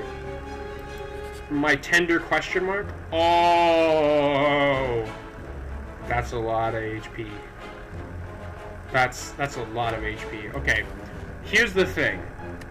Okay, I actually think that 1 out of 20 is kind of nice here. It's the Snecko diff, man. Like, upgrading a card is good until you can't play it, and then you just feel like an idiot. Upgrading Reaper would be good. Upgrading the Bomb would be good. But you know, we could also just get like the fattest, biggest card you've ever seen, and just like play it. Wait. I can only choose Carnage here. Double Dark Embrace for a possible infinite.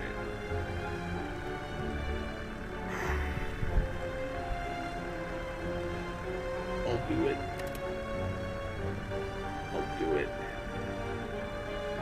I should pick Carnage, but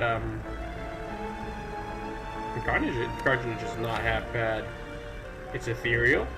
We like that. It does a lot of damage. We like that too. I don't really know what we're doing with damage at this point in the game, but you know, I guess I'm picking it because it exhausts, and that stacks with Dark Embrace. You know, it also stacks with Dark Embrace. Dark Embrace. Card's so nice you play it twice. The story is about a man who journeyed beyond the stars and found himself stuck on a desolate foreign planet. Ingenuity, luck, perseverance, and humor retained his sanity were his tools to return home. Fascinating. And a lot of these are references. I mean, Campfire. I am pretty tired, as you would believe.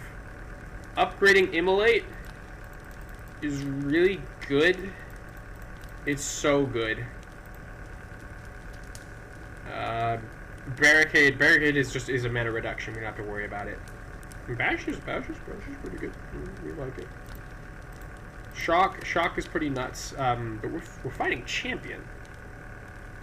Against Champ.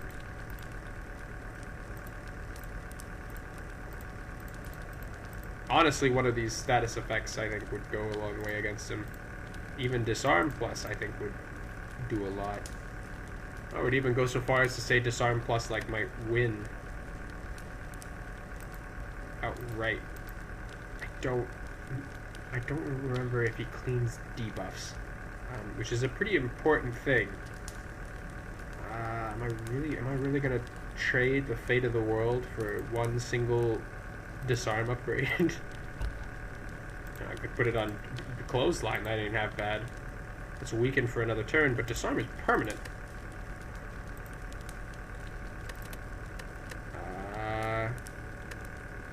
Do not, under any circumstances, do this at home. Shockwave is kind of calling my name, but you can hold Shockwave. I don't know why you would. Shockwave is my other the other alternative here.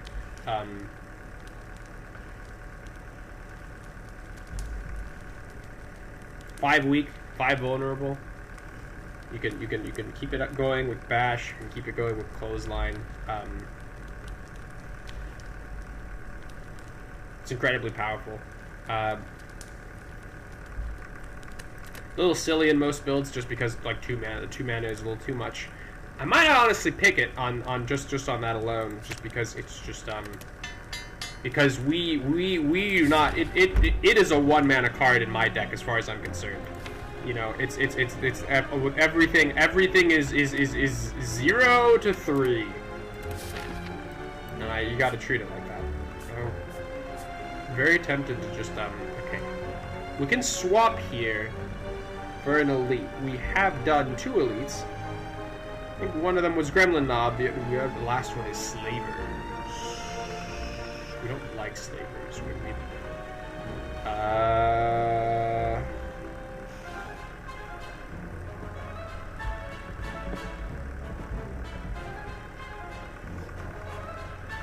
Just a little boring. I mean, no, sorry.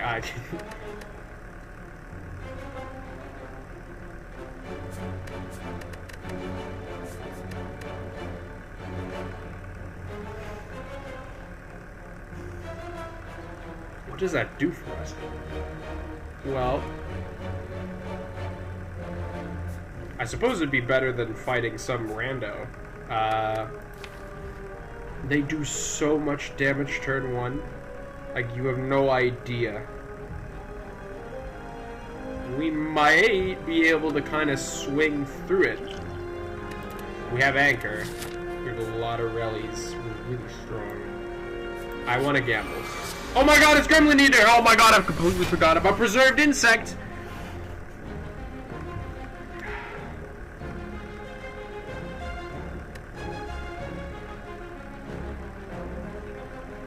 Well, this is actually really good. So, the difficult things here... no, double Berserk.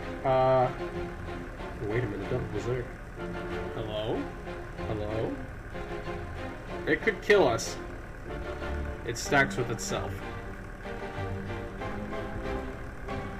Sometimes Gremlin Leader leaves you alone.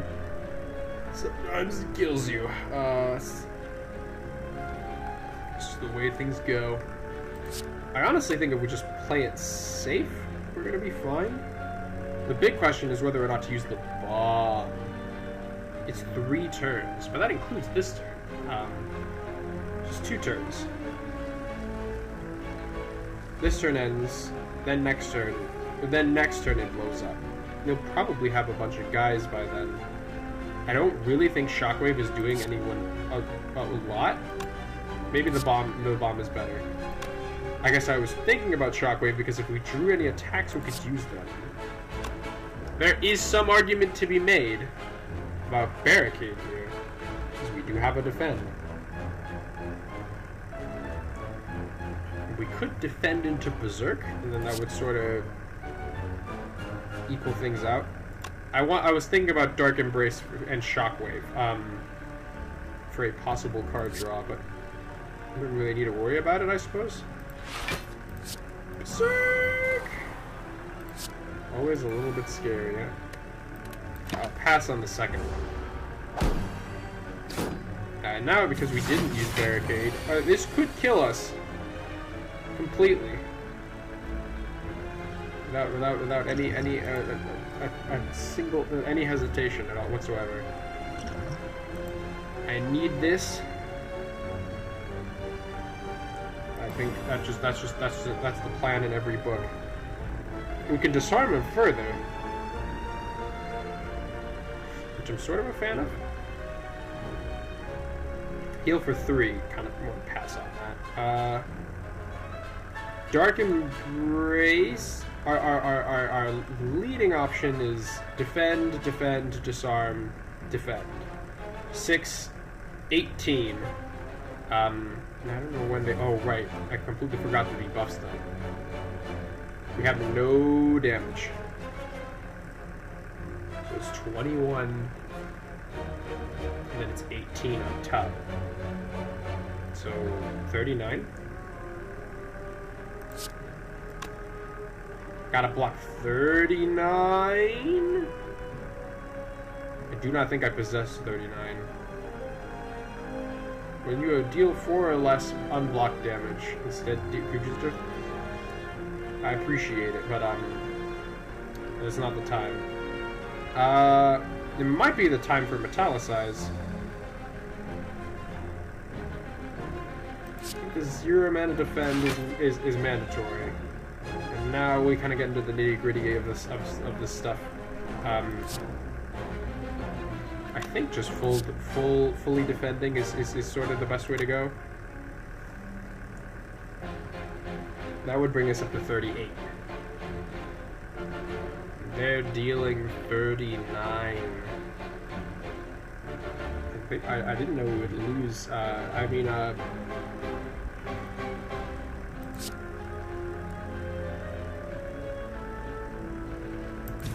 If that does anything at all. That brought it down from 21 to 18. So now it's 36. I need to live. I'm at 26. I would be at 36.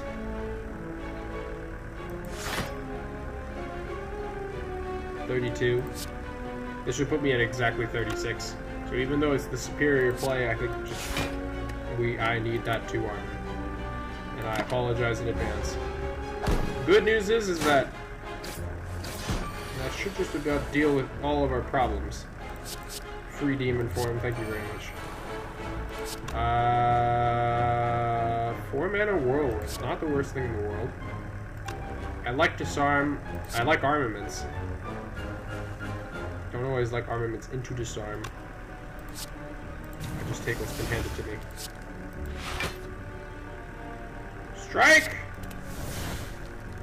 5 strikes.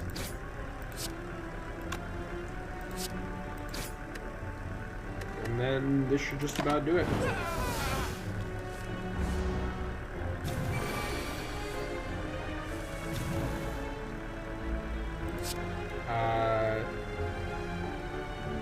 Have this. 3 mana bash versus 1 mana immolate. Ooh, 1 mana berserk. I don't think that's worth it. I saw it and I saw the green on it and I was kind of tempted, but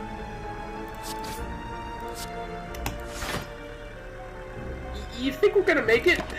You think we're gonna cross the finish line here? Reaper! Oh my god! Reaper, my boy! My son! Oh my god, we can even upgrade it! Okay, guys. You always gotta double check your Snecko eye math. Look at this healing! Oh, it only got 1 of them, but that's okay! That's okay! Oh my god! Oh my god, power through!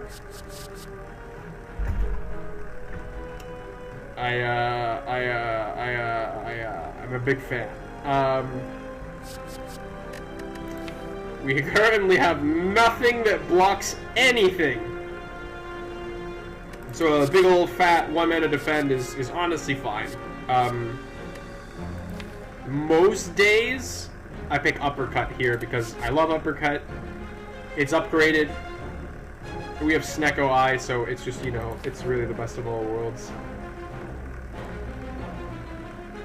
Do we take it still? Instead of power through, I don't have any defense. Or any good ones.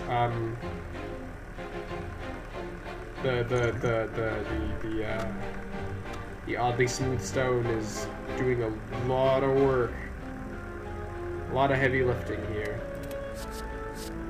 But the problem is that it's like 0 to 3, you know? Since both of these are 0 to 3, I have to lean towards uppercut. 2 orders to the hand is not that bad. It really isn't. Actually, honestly, it's kind of nice because they go to your hand and then they go to the discard pile. There's even some synergies. I said I would pick skills at the beginning. is now my time. Sometimes it's a very, very safe option. Very safe. Like 3 mana block 20, it's not the worst thing in the world. 3 mana deal 13, that's a little bit more suspect. We are kind of running low on attacks. Like you see, bash, 2 skills and a power. Immolate, 2 skills and 3 skills and a power. And a power, clothesline, whirlwind, reaper, bomb, dark embrace number 2. Bomb sort of makes us kind of lean towards power through. I don't like it, but it's certainly something. It's only because our only skills are disarm, you know. Is disarm good enough?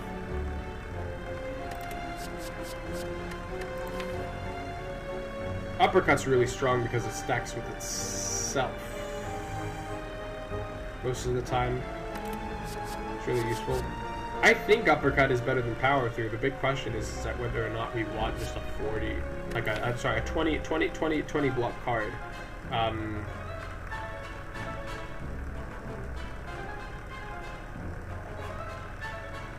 Those are True Grit. Those are Metallicized. These are still like sort of 1 mana cards. I mean, this is a 1 mana card, but do I want it just because it's upgraded? If it's just because it's upgraded, like maybe we should pick Uppercut. I upgraded Shockwave. We have a lot of cheeky things here. Oh, I really shouldn't. I really shouldn't. No, like I can't seem to click on power through. It's fiery. It's a fist. This is damage, you know? No one wants block. Nobody wants block. Problem is that it's bad in the long term. And the problem is that, in theory, the long term is sort of what we're building towards. We're building towards a deck that if we had Evolve, I'd consider it. But maybe we don't. Maybe we just pick Uppercut and pass and laugh. Barricade! You know, it all works in mysterious ways. Oh, shoot, that would have been such a good card if it was here. I think you're usually not supposed to play Demon Form in the hallways. Don't play Demon Form in the hallways, kids. But the results. The results? I'm just gonna throw out an Immolate and see how I feel about it. Alright, so Clothesline does not kill you. Even though I never really understand how he receives 50% less attack damage, but then he also receives 50% more damage. I guess he receives the 50% reduction first, and then I guess it rounds. It's a little bit, a couple rounding errors. You need weaken more than anyone else here. 11 damage on this guy is just it's a little bit much. Oh, Barricade. I'm so sorry, Barricade. I'll never betray you again. Okay, so we've been hexed. This will deal 10 to him, but it won't deal 10 to him. We have no attacks. We have free armaments. We like that.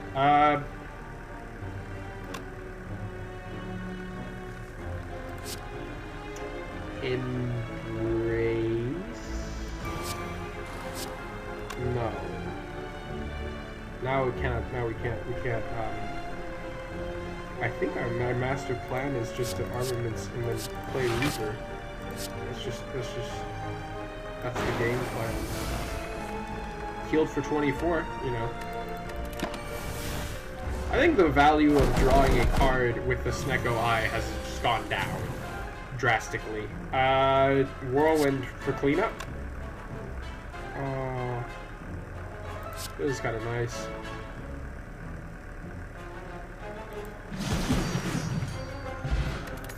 Yeah, If I had known we'd get demon form. Hey, it's Feel No Pain. It certainly doesn't suck, but it's not really great. I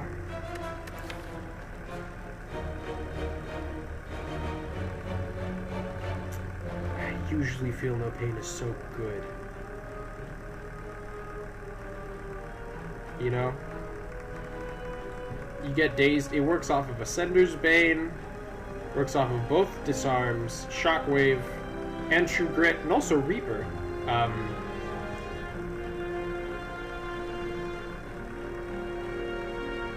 What can I say? It's a little bit. I guess it's just a little bit. These all have an invisible cost to them that we can't know until the battle starts. So. Yeah, also every time we draw Feel No Pain.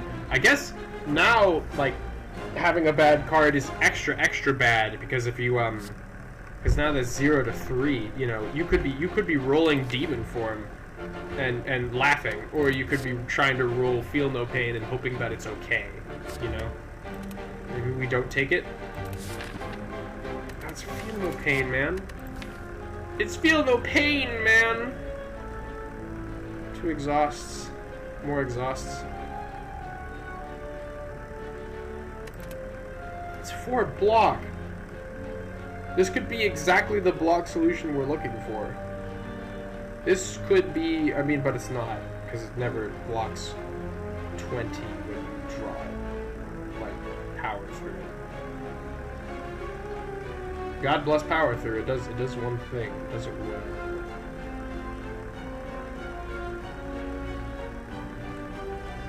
I guess the other big problem with Feel No Pain is that usually you want to actually get rid of your defense by corrupting them and exhausting them. We want to keep our defense. Our defense don't exhaust, so it only works on disarms, which I suppose is a short power boost, not a long-lasting one.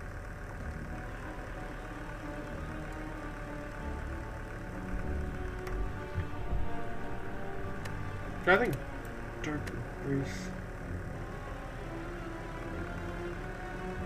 It's always dangerous to get into the exhaust game. Pummel might actually be pretty good because we have demon form, but I digress.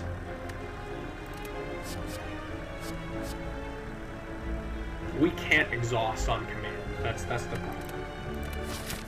If we had good exhaust, if we had like packed.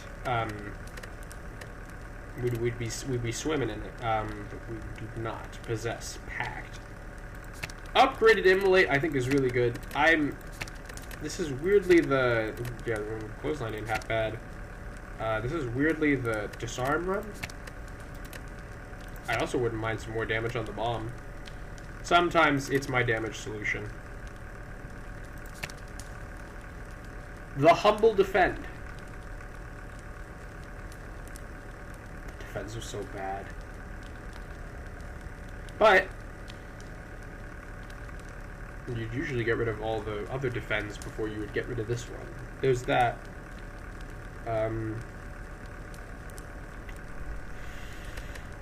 It's dicey. It's dicey. I think you honestly get whatever you were going to get out of upgraded defend with upgraded disarm. It's sort of the weird name of the run. Don't ask me why. I love Inflame. Hold up. Now I'm about to love it a lot more. Oh my god. Okay. Thank you.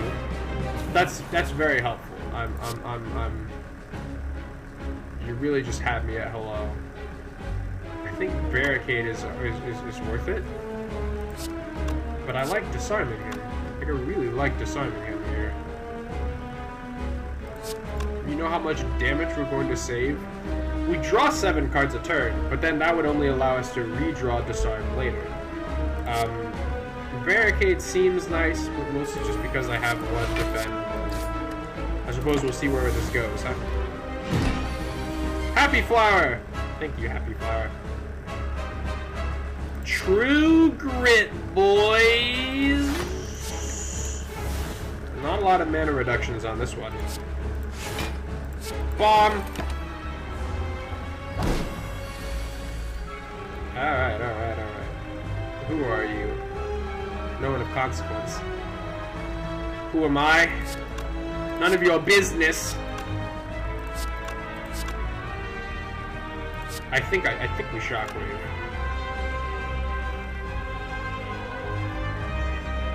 I'm blocking for 4, or we risk shockwave here.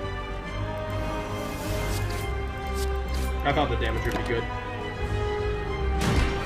The Centennial Puzzle has been activated.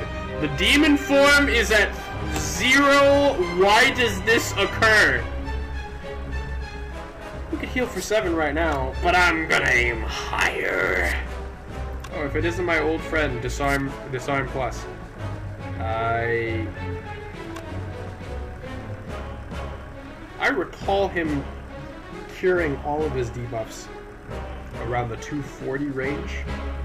I see what has been so generously laid out before me.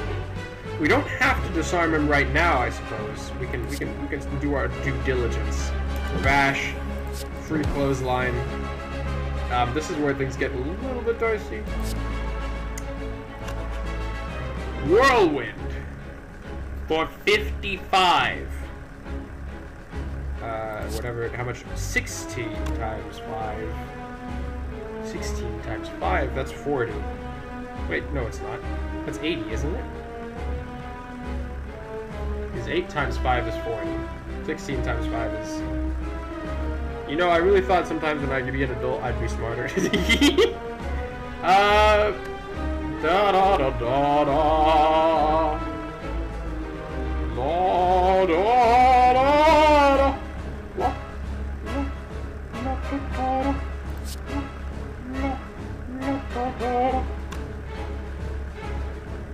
So, 80 damage. What do you think, the champ? And then we bomb you. And then that would be turn. Be game, set, match. 80 plus 40 is 120. 120. That brings him down to 244, which I would assume is his buffing range.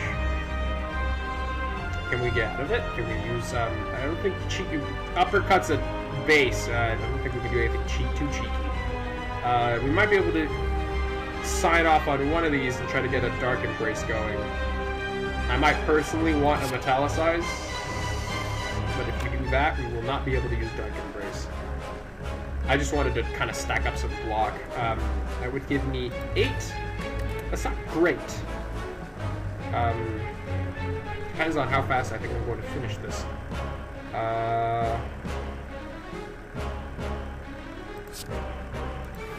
Let's try this.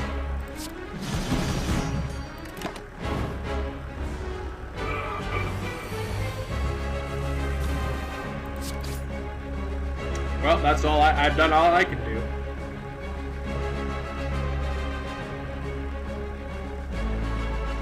Why are you stealing damage?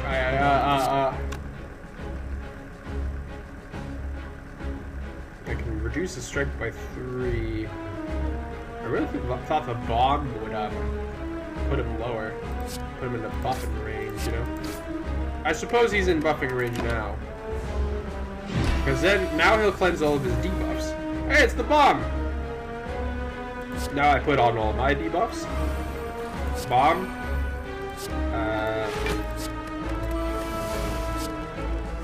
Thank you, bomb. Thanks for having me. Now all of his debuffs are cleared. Now we look at... I mean, this is free, so... This wasn't my plan. This is by no means my plan. Defense, please. 1 mana bomb. What does that do for anyone? I already have a bomb going. I did say it was my damage. But you know what else? You know what else? I don't know if I can live like 36. Dark Embrace! Thank you very much. I see your 10 damage. I raise you. Well, here's Whirlwind again. Oh, that looks like game. I don't know how much damage this is, but it looks like game. Remember, 5 times 16, folks, was 80 damage, so this looks like 160. Well, we can be a little bit cheeky here. We have a pretty high mana total. I think using strike is going to increase any. My personal thing, I wanted to see. 5 times 23 is obviously a lot, but how much is 23 times 2? 23 times 2 is 46. It's 90. It's 84. 84? 84. And then the bomb goes off, and then it's down to 44. All and in return, I get my sweet, sweet HP. Which I don't really get. Like, I get 9. I suppose. I could attempt to let him live, but that's also kind of dubious. I think with the amount of... we could certainly test this out. Okay! I think the times they are changing. I was maybe hoping to draw something like completely garbage, or like, you know, something like, well, that's garbage, bro. That's like 0 mana. Oh my god, it's, you know, that's just sort of how the colloquialisms go.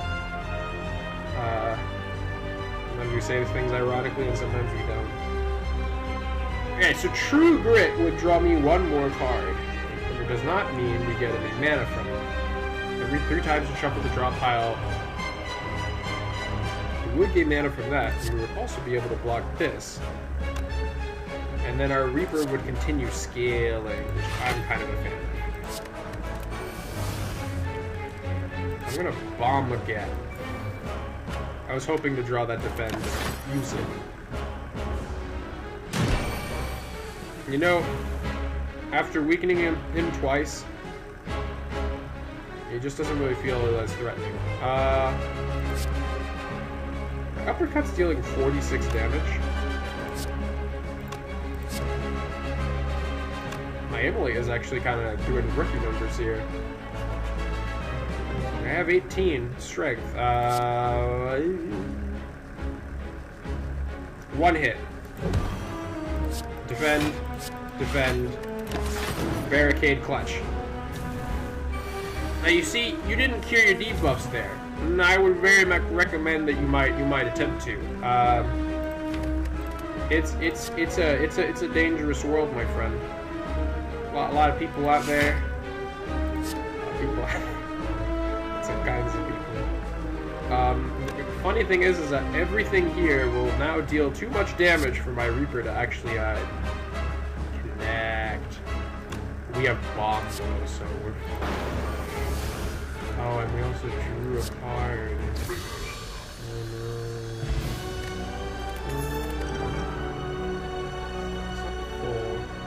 It's not the full, but sometimes it's about the principle. Oh my god, that's our solution! Okay. Okay, alright. Don't get it twisted. Corruption. Skills cost 0. I'm pretty sure this overrides on my Snecko Eye. That's really good. People take corruption all the time, you know, and with good reason.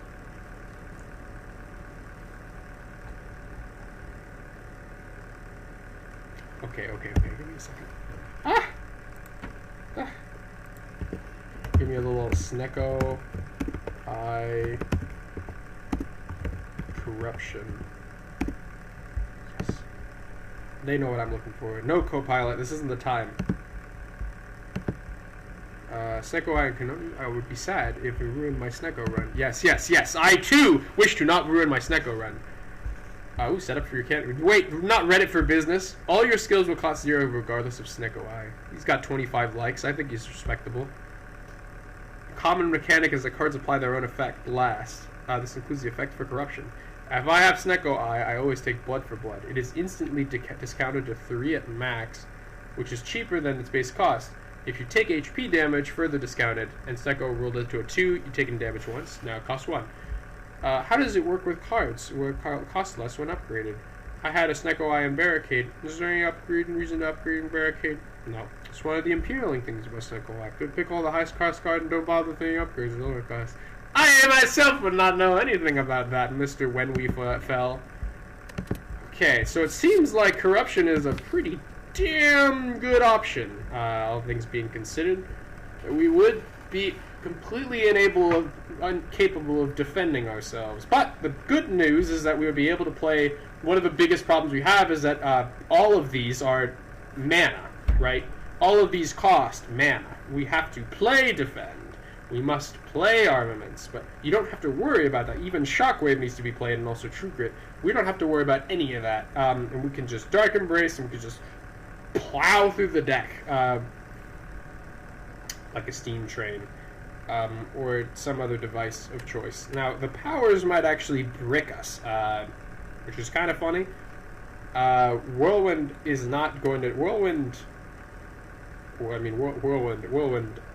Whirlwind's awful helpful. One of the issues with this strategy is that we will probably be stuck with a whole ton of strikes. But one of the great things about this strategy is that we can now just pick skill after skill after skill after skill after skill. We don't have to care if disarm has consistently kind of been like struggling because it's 1 mana, right? What if it was 0? I think that's sort of the ambitious ambition we need. The bomb is actually pretty good. I don't really want to lose it, but we'll never. If we're using the bomb for damage, we'll almost never worry about damage. Demon form is awful tempting, but I think corruption is the way to go. But I suppose the only problem with corruption is that you have to play it. It is a 2-mana card. Impervious means we keep the deck as it is. Nothing fancy. Keep all of our defense, and then we hope that it blocks for us. And I would have no problem choosing both of these. I would also have no problem picking Impervious. But I think when I see double Dark Embrace, I think we have to sort of pick a side here. I think corruption is it. We can draw a whole bunch of cards. It's very, very dangerous. And I honestly think Demon Form is safer than picking corruption. Because if you play all your defense and then you run out, there's not going to be a lot left. It is there. But I think the card draw from Snecko Eye should give us enough gas to sort of like punch through. And then it would also give us a bunch more mana to just play the regular cards that we have. Black Star is good. Black Blood is a little bit better. And then Tiny, we like Tiny House. We like Tiny House. I have him over for dinner. I'm gonna make the table for him. I put my dish in front of him. He goes, "What are we having?" I go, "It's the same. It's clam chowder." He goes, "Oh, thanks." We like him. Black Star with wing boots could kind of give us an infinite. Now our Burning Blood would be awful. Obviously, it's awful tempting because that's like having 2 self repairs at the same time. And no one ever said Black Blood was bad. And to be fair, I don't really think it's gonna be a little hard to really get Reaper going on a lot of these like smaller fights. You can't really guarantee that Reaper will heal that much. And even if it does, it might still be worth it to heal more, you know? We have the wing boots. That doesn't guarantee us a lot of elites. And a lot of elites just means like a lot of like silly stuff. I wanted the blood! I wanted the blood! We should have picked the black blood! I was a fool! Oh my god! Well, I see 4 elites. Possibly even be more.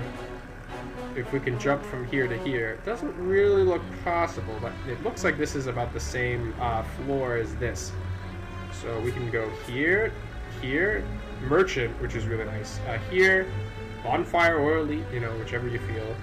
Go over here, and then go back, and then more elites, and then also more elites. Then we can do 5. That's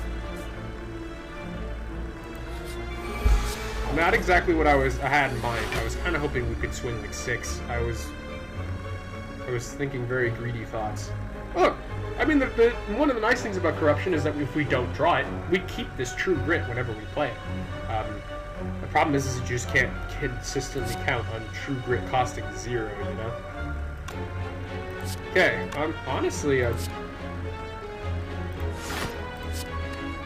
so that was a 0 mana card, right? You know what else is a 0 mana card?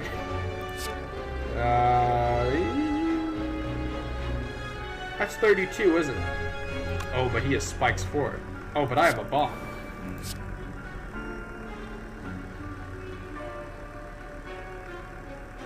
$32 off the top. Gremlin Horn kicks in. Armaments. I'm really sad that upgrading Barricade does not just reduce its mana cost, even when you use armaments, but, you know, you win some, you lose some. I could just win this with Immolate. And I think I will, because then that's 3-3.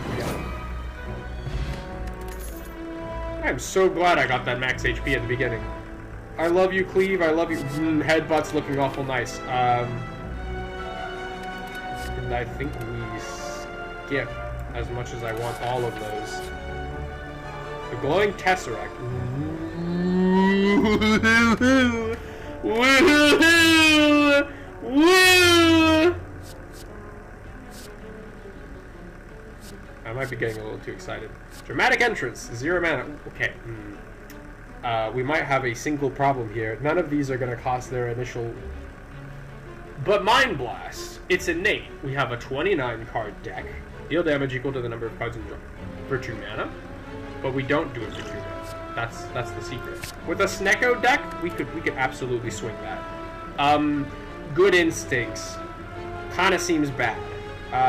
Mayhem seems kind of funny. Seems a little dicey though. I did want skills, but I don't want more defense. This is technically card draw, and it also plays the card. It's something. I like it. I suppose it can get a little silly if you're running Disarm, you're running Shockwave, or even if we're trying to run Reaper. Maybe we don't take it. Just because, I mean, if it was 2 mana, it's usually 2 mana. But like this mana increase doesn't really. You have to understand. This is basically we're getting unupgraded Mayhem here. You know. Now usually, if it was unupgraded Mayhem, I'd be all like, well, you know, we do have the Snecko Eye. You know, it's pretty good. But this is. But would I take unupgraded Mayhem? No. No, it's just, it doesn't do enough, you know? And you draw it, it's a brick. It's start of your turn.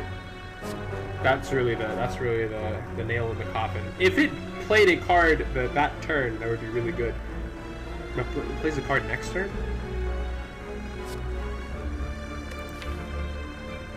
You never know what it's gonna be. And considering my mana cost most of the time, playing a card is certainly better than drawing it. But it's not exhaust. It's not. There's no mechanic in their deck. It's just like every time you pass the turn. It's really difficult to pick. I see cards like Barricade and Immolate, and I go like, oh yeah, sure. Shockwave, Bash. You have to remember that when we draw Mayhem, we're not drawing another card. And even though you play it, and then next turn Mayhem will play one card, draw a card, and then basically give it a mana reduction. That means it draws the card that you had. You're really only getting like draw value on Mayhem like turn 3 or 4. And even then, it's not quite in the direction that we wish. Sometimes we might draw Berserk. That could be bad. We could use Reaper. That would also similarly suck. Or Whirlwind might be my that might be my I think I'll be taking my deck home. Thank you. Now, these are good cards, but jack of all trades. Sadistic Nature. Sadistic Nature. It's upgraded, man. It stacks when we disarm, it stacks when we bash. Only problem is that it doesn't stack with vulnerable. So it's a little silly to run with. And also, sadly, it's not a skill. You can't use corruption on it. I think we might just decide to pass. Just the 0 mana in it is a little too devastating. We can't run any 0 mana cards.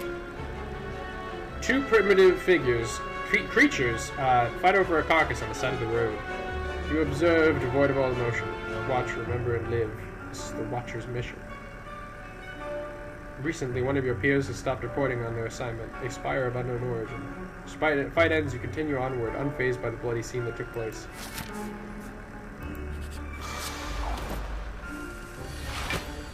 Well, I think we got it. I don't want to say it too soon, but I think whatever we have it. Holy hell. I've never used Mind Block. I used to use it when it was on a pre-nerf. Back when it was 0 mana, but you had to physically draw it. 0 mana is kind of nice. My free Metallicize, thank you very much. You can Corruption and Disarm, but we can also use Whirlwind for 36 damage. Just kind of works out that way. Honestly, I might just pick Corruption. I want to see where we cook. I don't mind losing things. Shockwave, defend, hit him. I choose Barricade. I want to see kind of run our defensive options. And I also want to cast Reaper for big money. Thank you. Should have used Dark Embrace before, but in my defense it was 2 mana. Now that does 7. I'll Metallicize. Do we bash here? Or do we exhaust?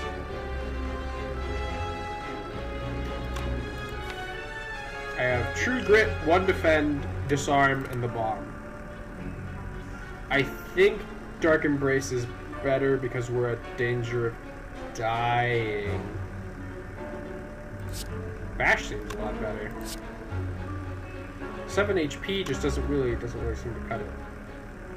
That's chump change. It is my chump change.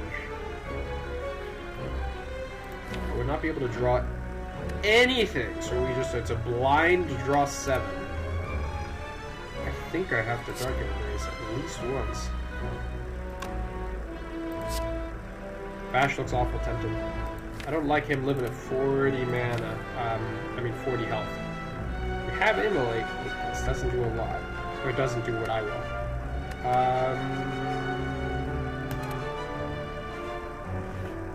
I suppose we can run Reaper. We'll just kind of see where things go from here. It's a little dangerous, but I figure we'll have it under control. Goodbye, Burns. Demon form. Defend. I will not... Or do I berserk? It's right here. And it's upgraded. 50% of 17 is 8 or 9, give or take. So take 1. I don't know when we... Oh, right, I forgot. We had a Metallicus at the very beginning.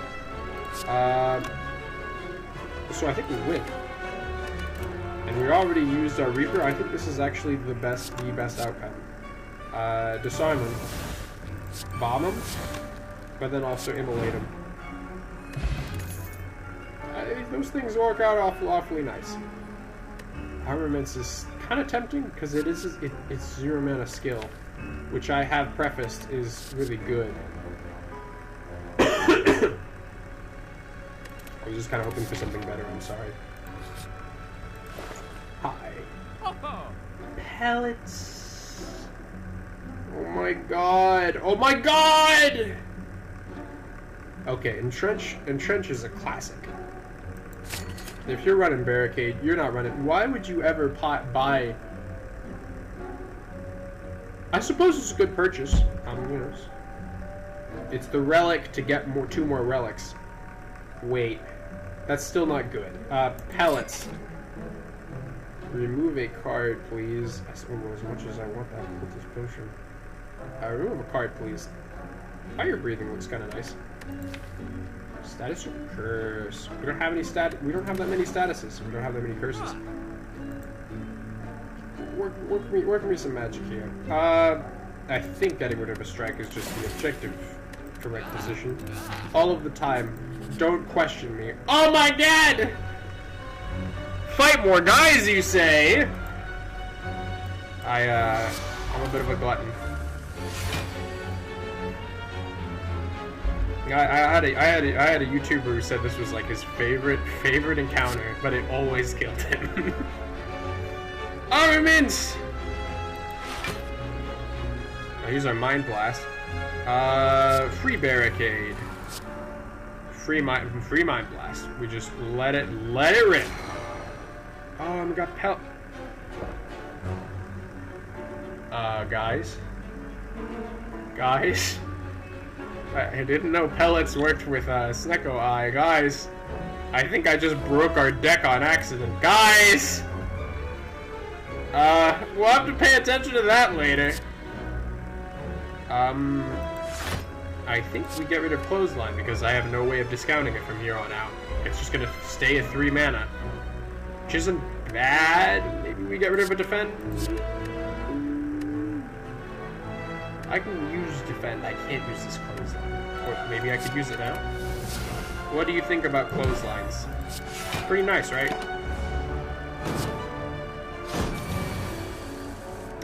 Okay. Now everything is just normal mana cost, which isn't scary at all. We still get our card draw, so honestly, this is still kind of a positive. I might die, but that is a sacrifice I am willing to make. I was hoping we draw Corruption, but that just doesn't always happen. What can I say? I like you. I would like cards. Actually, I would really like Corruption. That is not Corruption. Ooh, we used our heal too soon. Full mana uppercut is a little hard to justify. Shockwave seems really good. I certainly don't mind just like ripping one open. Thank you. I was thinking about using Whirlwind, but we'll have to worry about that later. Oh my god. I can't believe Pellets has killed us. Look at all these spells I can't cast. Well... You have to use Corruption, right? That allows us to use the bomb. Okay, Dark Embrace. Berserk seems like death. Wait. We've played a power We've played a skill. If we could play an attack, I'd play Berserk, but we can't. Thank you. Oh! Alright. They're hitting us back. And I'm paying for it. And now I'm paying for it. Like damage to you. Yes.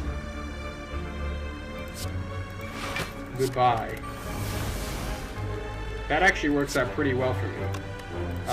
Disarm him. Armament. It doesn't really do anything. I like clicking on it, you know, I like playing. You people really need to die. I just, it's just the natural order of things. Okay, so we've played an attack, played a skill. That should be that.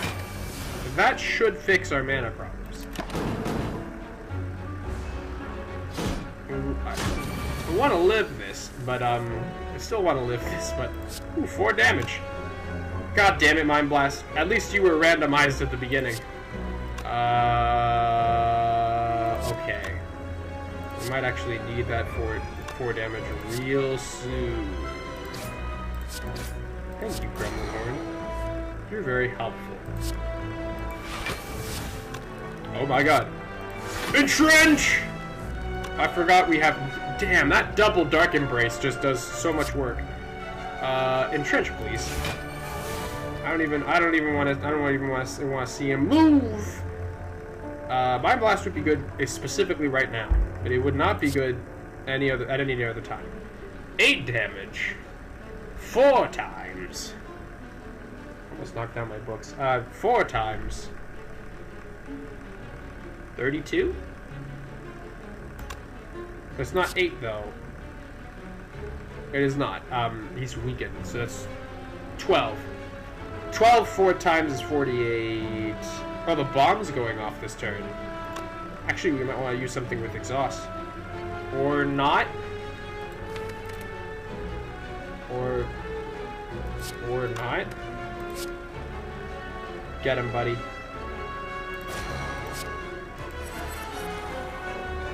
Thank you.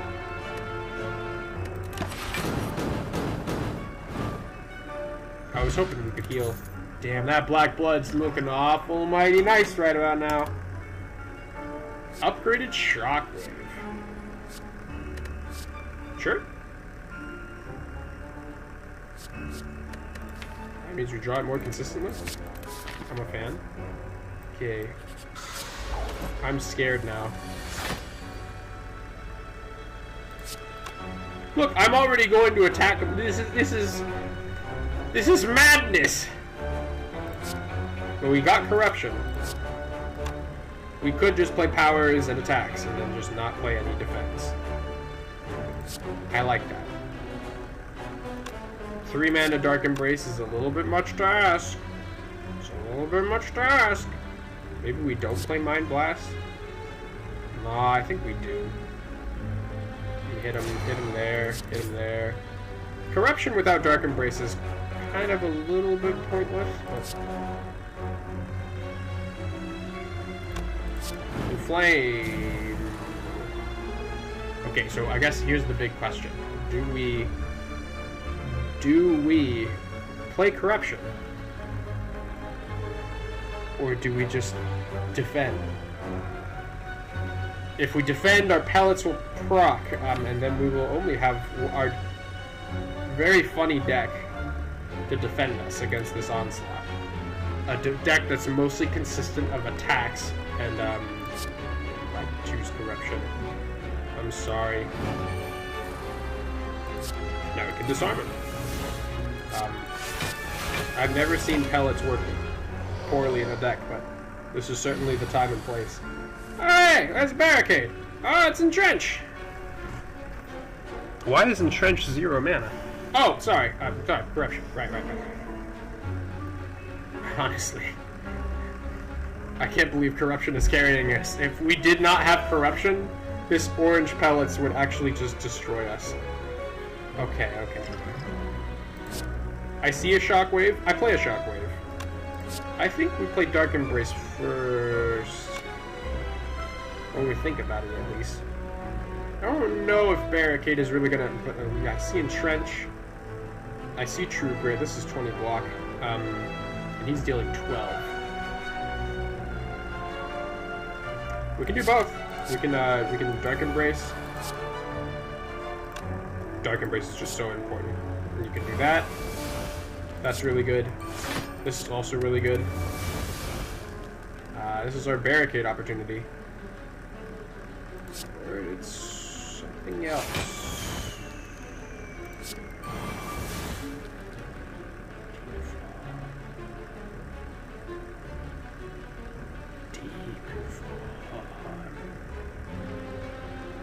Barricade or demon form?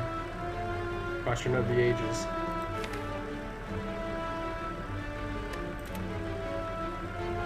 How much do we need that damage?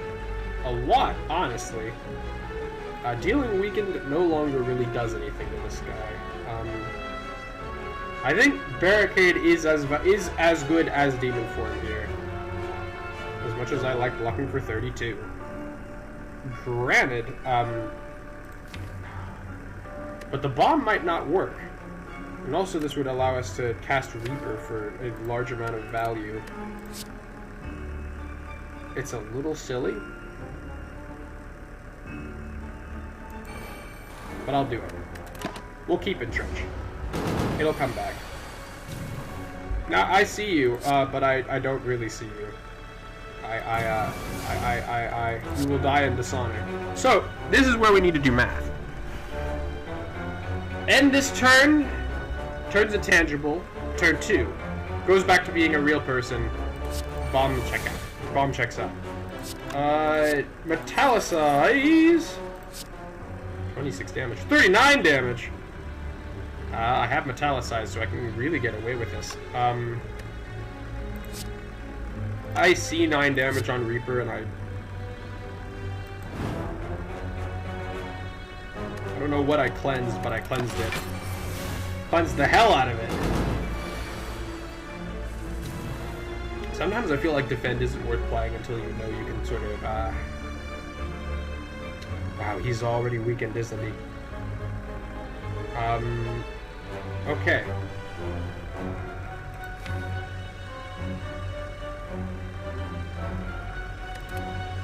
I have 1 Dark Embrace going. I suppose our goal would be to sort of go for 2. And then use Defend. Defend would draw, could draw, Defend, or Entrench.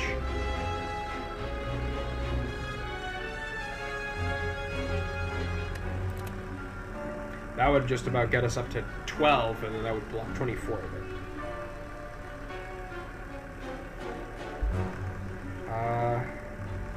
I mean, if we're trying to draw skills specifically, maybe Dark Embrace is our friend? There is no way we can ever reduce any amount of the damage he's about to deal. So I think we embrace the darkness, as it were. Draw what cards there are. Oh, I cured my debuffs. This is gonna hurt a lot. Extra. We'll get 40 on him this time. And we got Reaper for 15. He can sort of come back.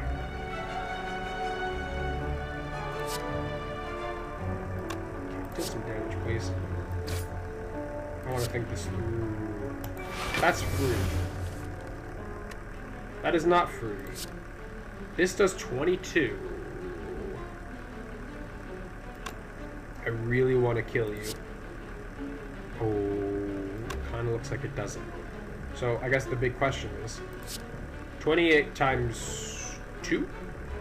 That's exact lethal. So we can Reaper first. And then it also exhausts, and then we can do that. Ginger! Ginger ain't half bad. Juzu Bracelet, and then a Flex Potion.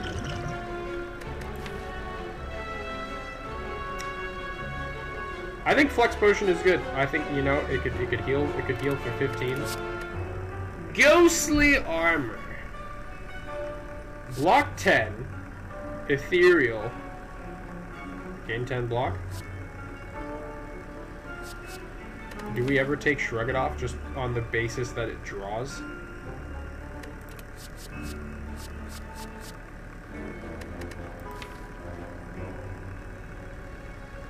Seems a little silly, but we're running a bit of a silly deck.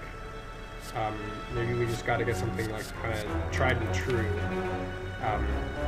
Because if Shrug It Off now, if everything's now working properly, Shrug It Off should do a lot. Drawing a card before was bad, but drawing a card now is really good. Even as a skill, even when it turns free, that's still really good. Whereas Ghostly Armor is just, it's a little bit difficult to kind of make it work. Because it's ethereal,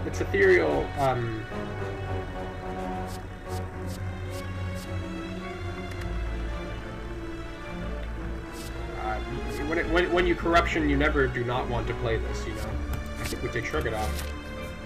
Okay, now this is where we get very, very bold. Very, very bold. And I head towards an elite. Oh, okay. Alright! Whatever we are in it. Take your Mind Blast. Do you want Mind Blast? Fire Breathing. I think I want to kill your friends. I think I really want to kill your friends. Block for 6-2. Shockwave? That just seemed really helpful. I want to destroy your stuff. I don't want runes. I think, yeah, it's overkill, but I think it's worth it. You know me, boss. If I did not have Gremlin Horn on right now, I'd be a different man.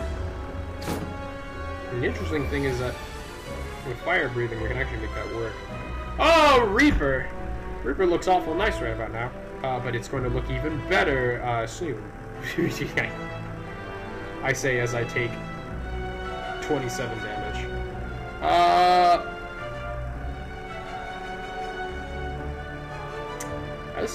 This is a bit delicate. So we can Flex Potion. That would kill the front guy. If we Flex Potion Reaper, that would kill the front guy. That would give us a total of like 19 health, give or take. 19. Well, actually, it's a lot more than that. Do I use this now on the premise that I will get like a whole ton of energy? Do we use Whirlwind now? Do we Whirlwind? Kill 2 guys? Or do we try to draw Demon Form later? Or do we try to draw Reaper later? This is theoretically the Reaper turn, but this is also theoretically the Whirlwind turn. This is a hell of a Whirlwind turn. This literally does everything you want it to, and more. I think I take it. Now I'm gonna really regret not playing Demon Form in this instance, but we might be able to get around that. I don't remember what. We played an attack. We played a power. Doesn't really matter.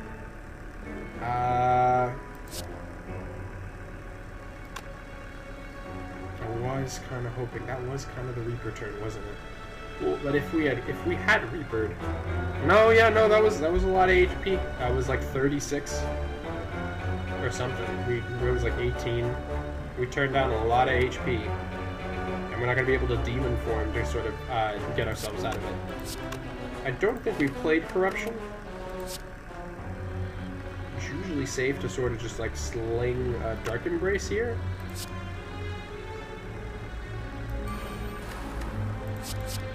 Dark Embrace. And this way, if we get Corruption, we can just kind of like have a whole turn of cycling. You made 1 guy. I think that's an L for you. All right, our Infinite is here. You. Oh, that's pretty good. You as well. That's pretty good. What do you think about shockwaves this time of year? What do you think about, Immolate does almost everything I want it to here. I'd like to hit you. I'd like to hit you both. But I'd also like to take and keep whatever thing I've got going. True Grit, I think, is probably the best because it's the only one. It'll draw us 2, but then we get to get rid of something, which I think is worth it.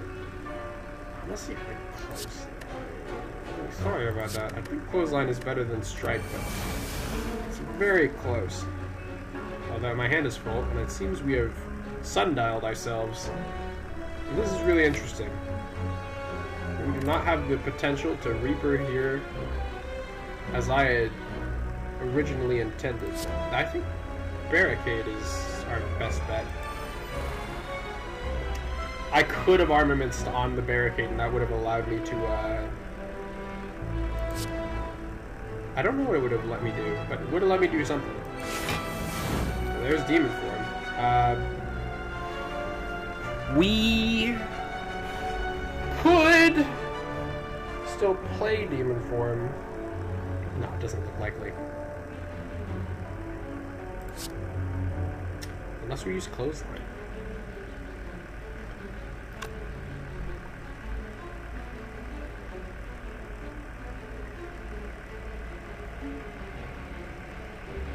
Still doesn't look likely.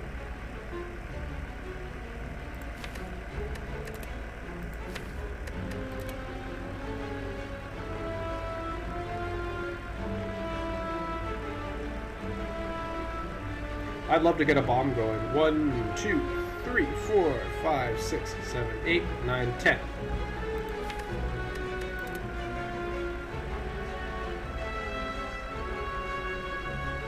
My only problem is, ironically, we can't dump anything without drawing a whole bunch.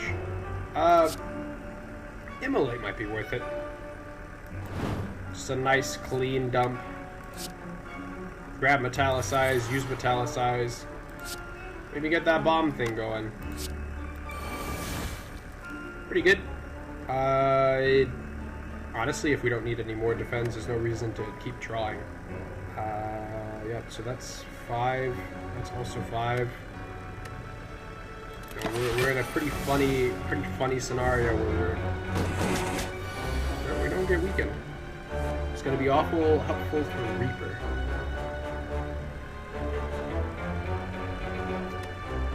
Okay. Defend. Do we shrug it off? Demon Form. Deal 8. There you go. Shrug it off! Thank you, my friend. We can deal 1. Heal HP equal to the unblocked damage.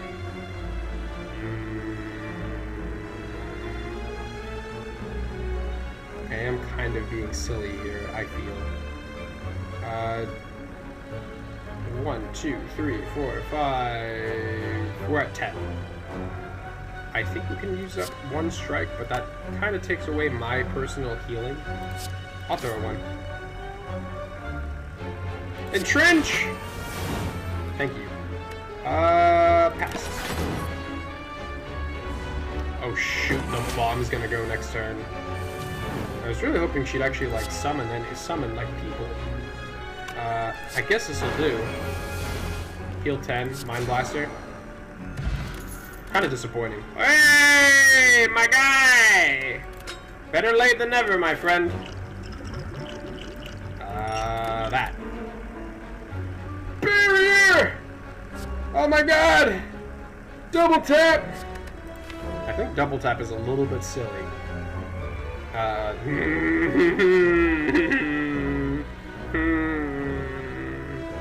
That's a lot.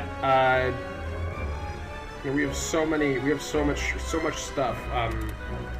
But I don't think double tap's it. I think it's Flame Barrier, to be honest. 16 block. Whenever you're attacked, to deal 6 damage back. Like this is exactly what we need. As much as I love 2 max HP, it just It's like it works with our mana curve. So now I fly back to you. Yeah. Talking head. I'm so glad this does percentile. I mean, feel no pain. Dark embrace. If we never land in a, but why are we not gonna land an attack, huh? Why would we ever do that? Shockwave. Thank you. Corruption. What do people feel about killing him today? What do people feel about taking him down right now? And the funny thing, okay, the funny thing about Mind Blast is that we can actually wait. Well, but our deck isn't going to be nearly as big. I think this is just the best course of action. Clothesline Mind Blast. Thank you. Blammo! Good work, good work. It'll come back. More status effects. Shrug it off. Disarm. We like that. Defend. Metallicize. Bash! And then we pass return. The 40 block goes away. I kind of cry myself to sleep, but it's alright. I didn't come here to lose. I came here to win. Ah, true grit. Barricade? Ooh, that is what you look for. Berserk. Oh, and then we can armaments my defend. Or I can armaments my reap. Thank you very much. Oh, I flame trench. I'm gonna do that. I'm gonna do that. And then that'll do me just fine. Thank you. You can have your turn now. Alright, Buster Brown. You're about to get busted up! Demon form. Dark Embrace. I don't like using my defend for card draw, but you know, sometimes you gotta do what you gotta do. I'll hit you. I'll kick your butt. There you go. Honestly, I could save my defend. It doesn't really matter. It doesn't really matter. Now, Reaper there is a little silly, but there's our Reaper again. We can only use this once, so it's a little senseless to go around wasting this. It's 16 damage. And you know, the funny thing is that I think we can kill this guy with Reaper alone, like let alone the rest of our tools and our toolkit. How much would I like to heal for? Like ideally, up to 87, I would say. So for 22, we want Reaper to heal for 22. It's not really doing a lot what it's got right now. God bless the 0 mana clothesline. I think we just, we play an honest man's turn. Strike, strike. Hey, it's my friend's strike. We uppercut him. Clothesline. We're doing a little bit too much damage to him, would you believe me? I need him to have 22 health for my general purposes.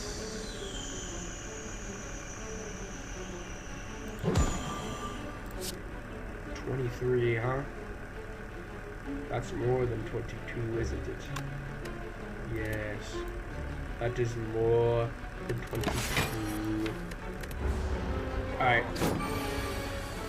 We have so much block. I can just do that. That's not 22. God damn it! Oh my god! Why? Why does this exist? Oh, good. I'm running into chests. I was worried about that first. Oh, and the champion belt too. Oh, headbutt. Why would I need headbutt when everything in my deck is going so well? Well, it is 1 mana headbutt. I guess that's sort of the nice part. You could draw something you like. Draw a skill you are particularly fond of, or you could draw Reaper. maybe I want it just to get like Reaper, you know, just to that classic headbutt utility. We can't fly anymore, but we're already flying. I love you, Courier, but this is not the time nor the place.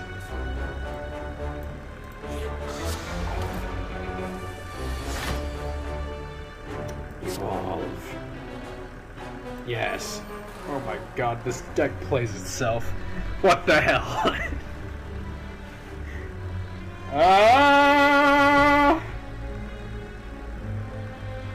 Oh, barricade, cool. Oh, you seem to have hit disarm. What a shame. What a shame.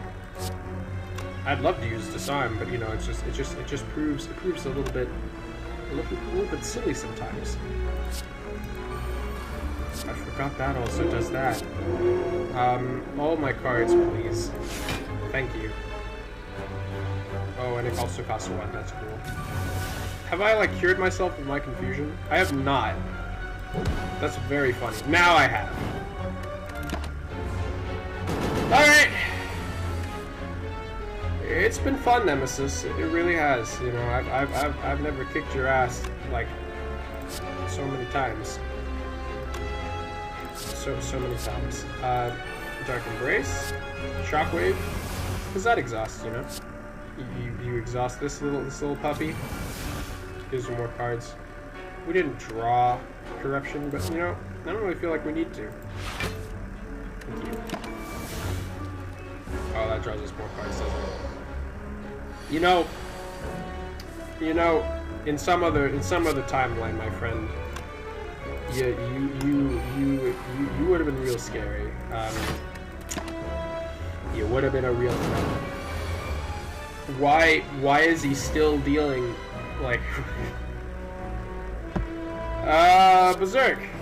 Well, 2 times 3. Watch out for 2 times 3, man. That's 50. Hit you again. Oh, and also the boot! Because just in case I feel like dealing damage to you specifically, I have the boot! Okay, alright. Give me... I mean, it's just kind of the name of the game, isn't it? Oh, he also makes my strike free. I don't think you can just think so much. I don't even need to use Reaper. Because we're already at full. I can just kill him. I may have done that a little bit too soon. Or we'll see how soon it really was. Oh yeah, it was too soon. Help! Stop! The deck can't be stopped!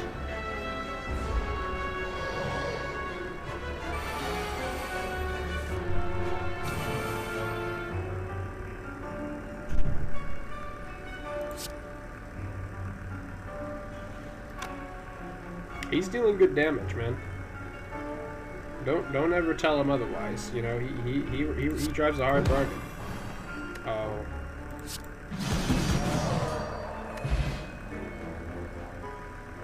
It's just not fair, man. Oh my god, I got Toy Ornithopter because I thought we didn't have enough healing. I thought we would need healing.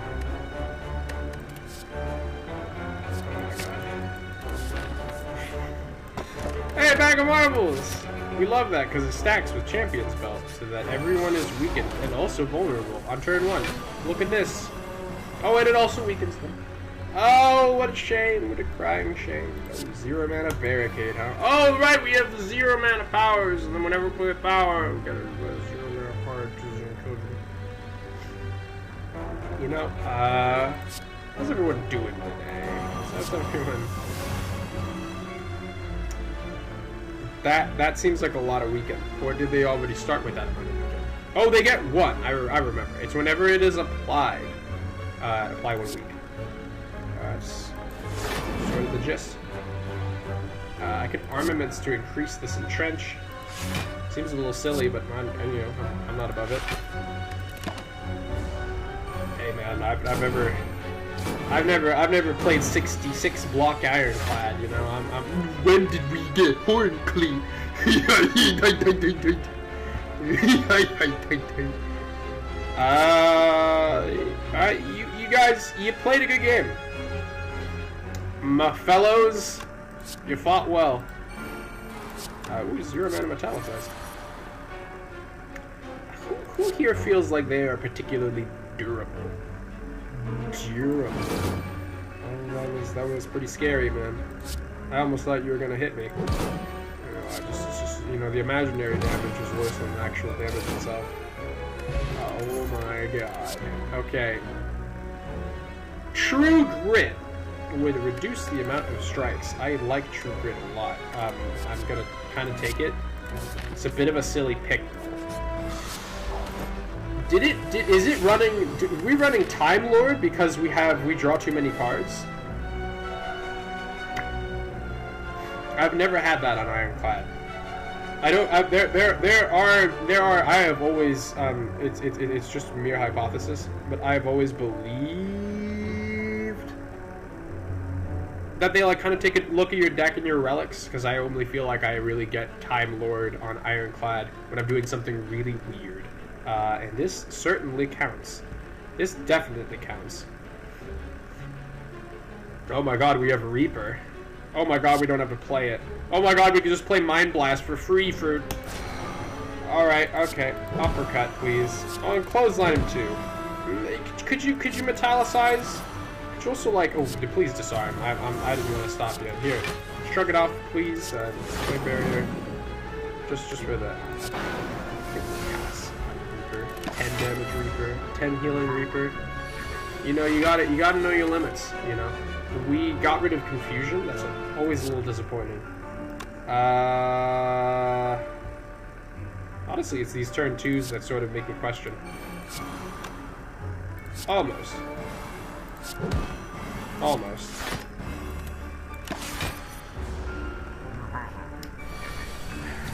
The only problem with this deck is that it is winning too good. It is doing far too well. The only thing to do...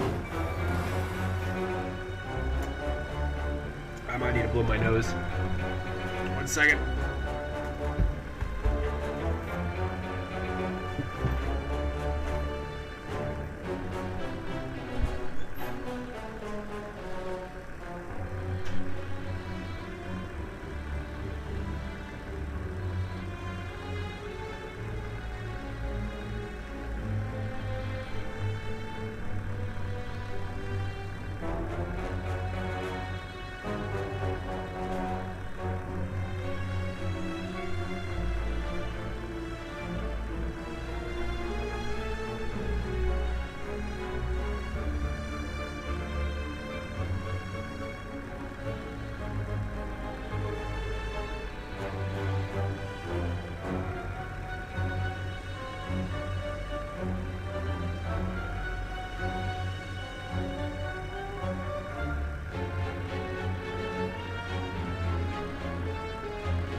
Hello. We have returned. To the most broken run of them all.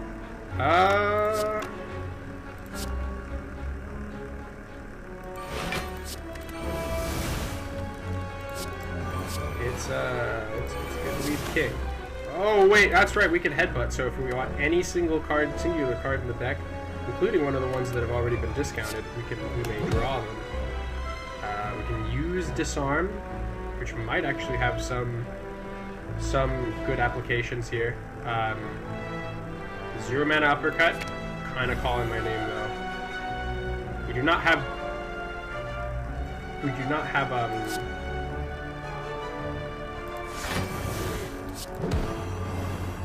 that's good.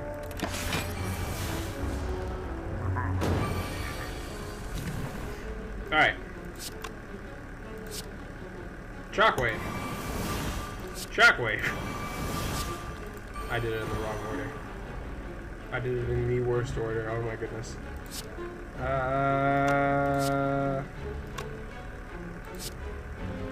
52 damage immolate. Yes. No! No! And I shall tell you why. Do that. Do this. Oh my goodness. Can we not? Can we stop? Can we slow down just a little bit? Disarm. And then I'm gonna draw 2 more cards. And then I'm gonna play those cards. And then we're gonna play uppercut. And then we're gonna play headbutt. And then we're gonna play uppercut. And then we're gonna draw uppercut. And then we're gonna play it again. We're gonna barricade because now it's cheap.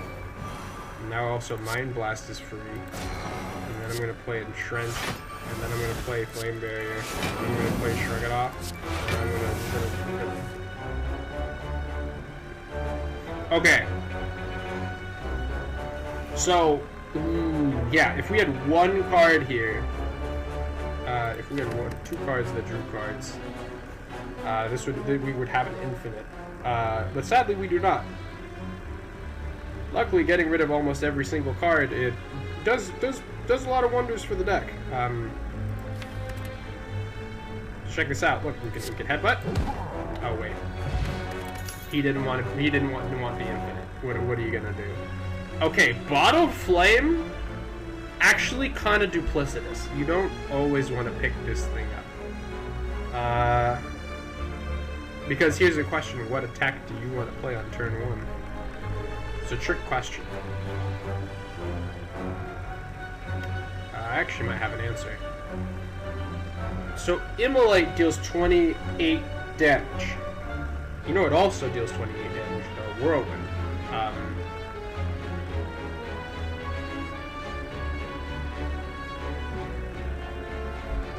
Immolate's 2 mana and can get confusion funny.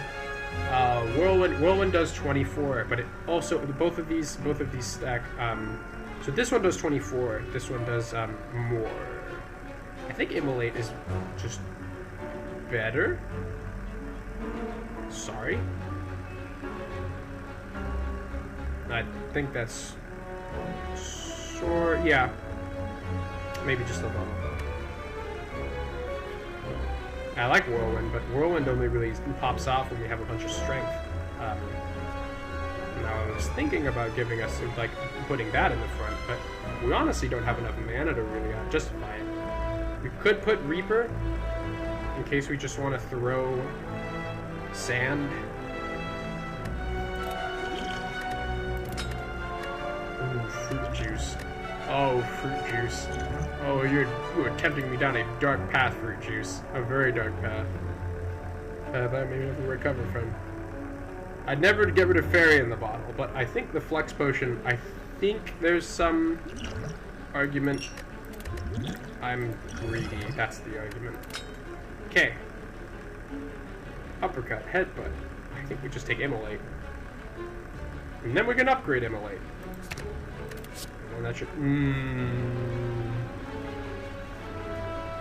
Oh, I'm so greedy. I see second team. I do need it for Time Lord. We need scaling. Oh hey. I think it's this one. I don't like not healing anymore, even though, you know, our health levels are very high. Upgrading all cards is really funny, but I think. Hello, Rupture.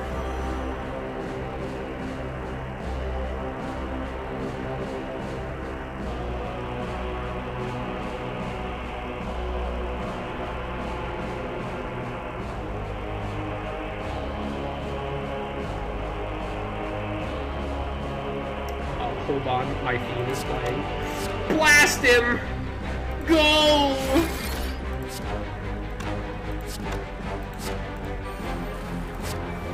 I love when it does this. You don't have thorns. That's very unfortunate for you.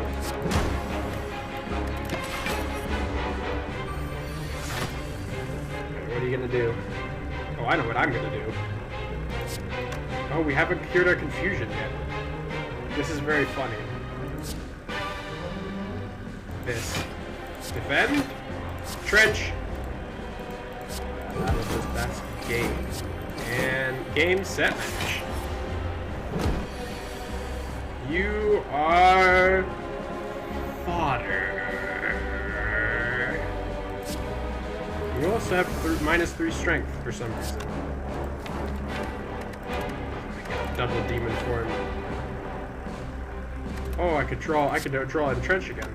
Oh, I can't use Entrench though. So it's a bit of a monkey's paw.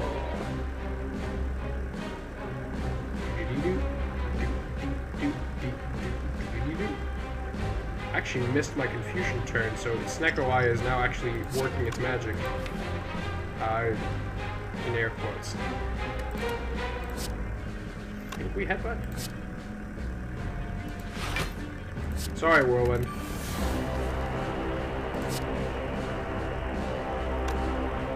Not my pass per turn.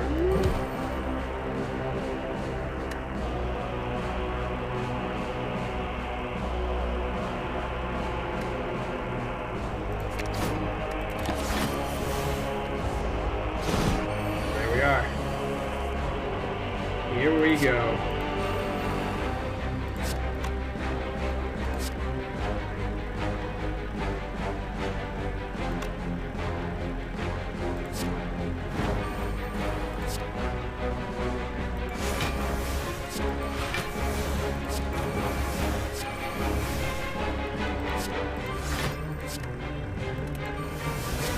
Alright, it's 1-mana uniform. I mean,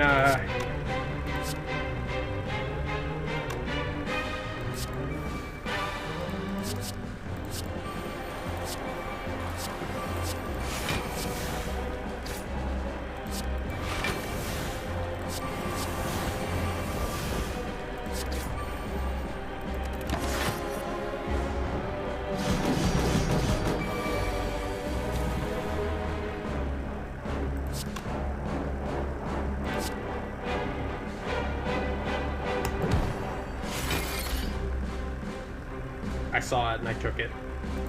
Ah!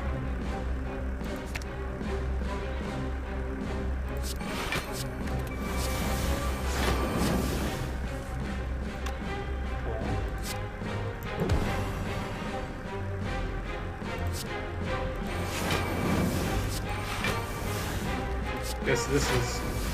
It's not an infinite. But it's pretty damn good. Hey! The maraschino cherry on top. Non-attack cards in your hand gain 7 block for each card exhausted. Yeah, that might be good. I think Battle Trance is a bait. Usually Second Wind is really helpful. It clears all, exhausts all statuses, which the heart has many.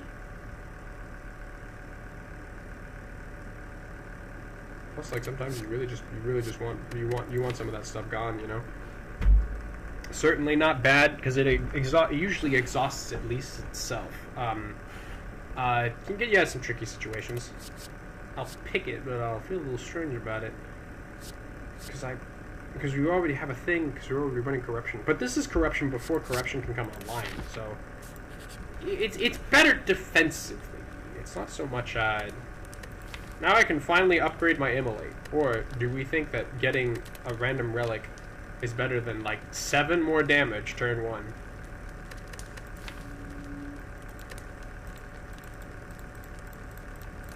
It's more than just 7. 10. 11. You know, it's usually wrong to pick the shovel in these instances.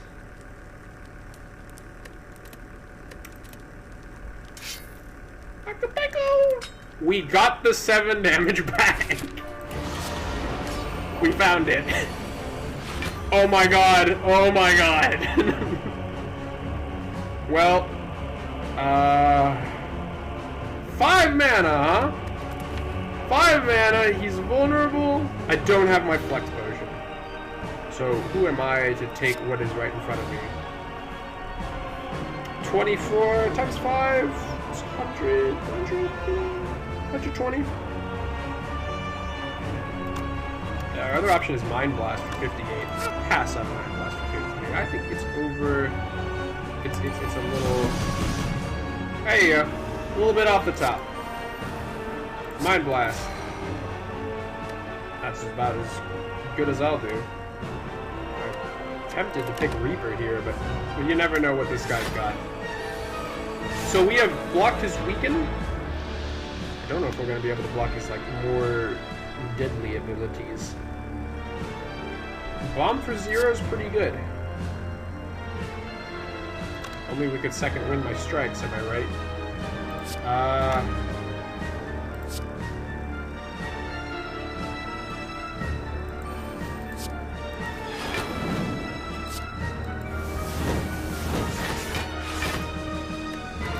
That'll do just fine.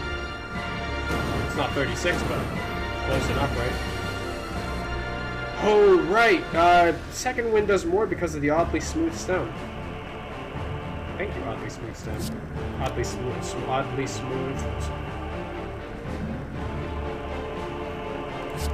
The 1 mana demon form, you say? 0 mana Dark Embrace. 0 mana Flame Barrier. 1 mana Uppercut. Well, I mean... Uppercut's... Well, I mean, it's Uppercut. I'd love to use Shockwave here. Believe me, I'd love to use Shockwave. In fact, I would even go so far as to say it's a very good idea to use Shockwave here. Headbutt! What do you got for me, Headbutt? Whirlwind again? I can take another crack at this. Okay, now, we may have just screwed ourselves over. Just a bit. We can only play 1 card next turn. Which should be alright. No. No, this is pretty rough. I can disarm him. I figured we'd take some damage at some point. I guess we can Dark Embrace.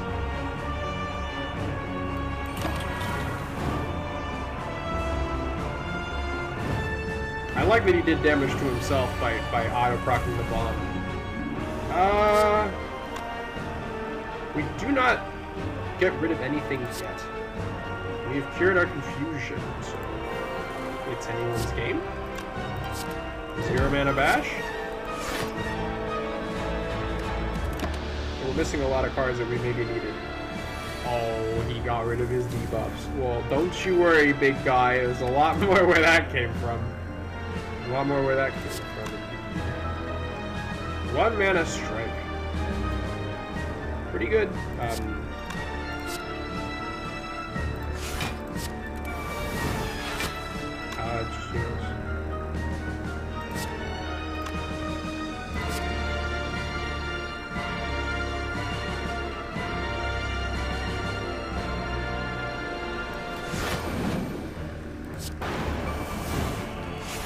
Thank you for the heal.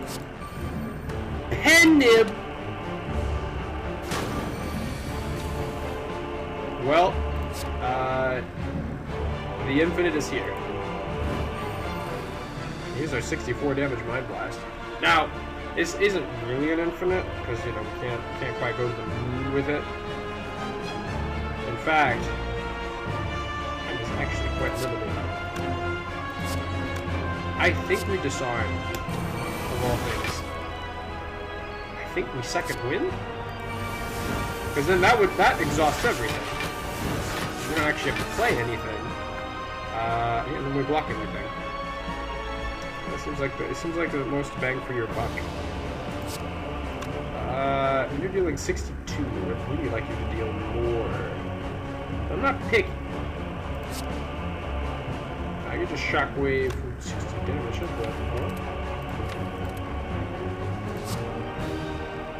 Shockwave! And Uppercut.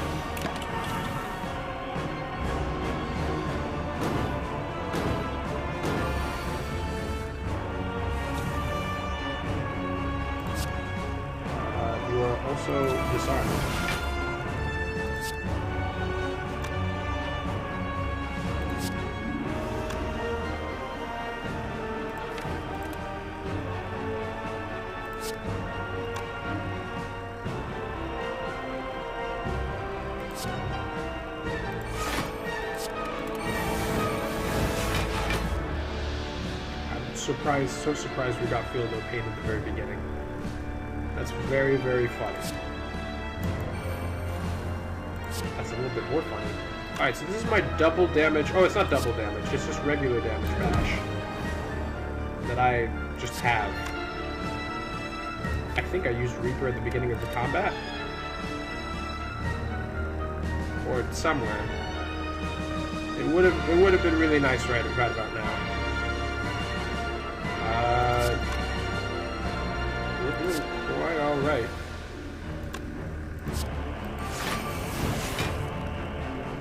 My 2 flame barriers. 2 favorite barriers in the whole world. I'll just about do it.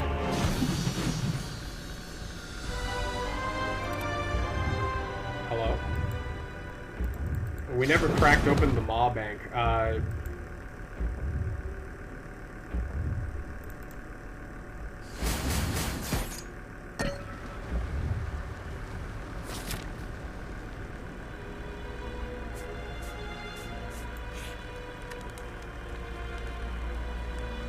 don't know if we're gonna get as lucky as Akabeko, but a lot of good upgrades.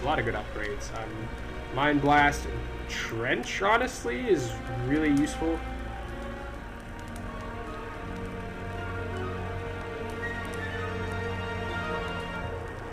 Upgraded Bomb. I dig. You should never dig, kids. Only I am allowed to make irresponsible decisions.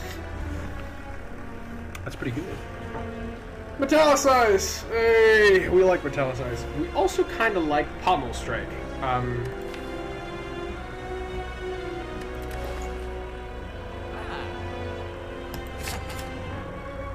Scales is good.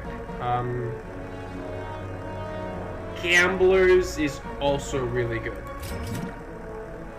Trip is funny, but a little silly. Violence is exhaust. It does draw 3 attacks. How much do we want attacks, huh? Not too much. They're really good. The problem with Brimstone is that at the end of the day, this is just demon form. This is demon form for you.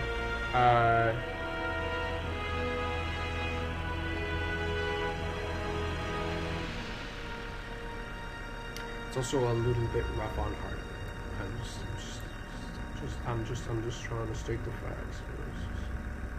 So it's a bit of a steep undertaking. Honestly, I could sack both of these, but I think the strike has to go. We have our Gambler's Brew. We could take Shrug It Off or Pommel Strike. Both of these are good. I like them because they kind of.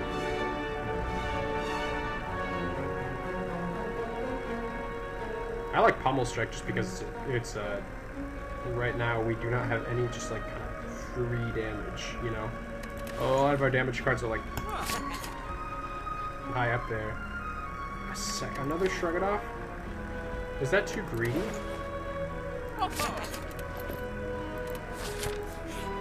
Okay, now everybody knows that's not actually the heart that kills you. It's these guys. Okay. Here's our Immolate. Here's our Mind Blast.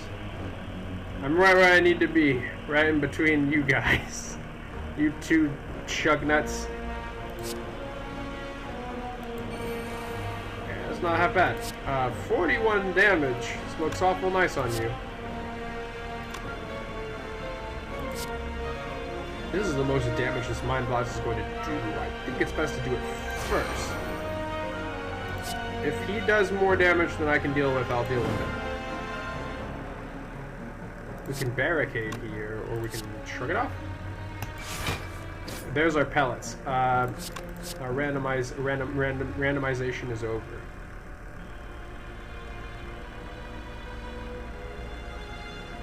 Barricade.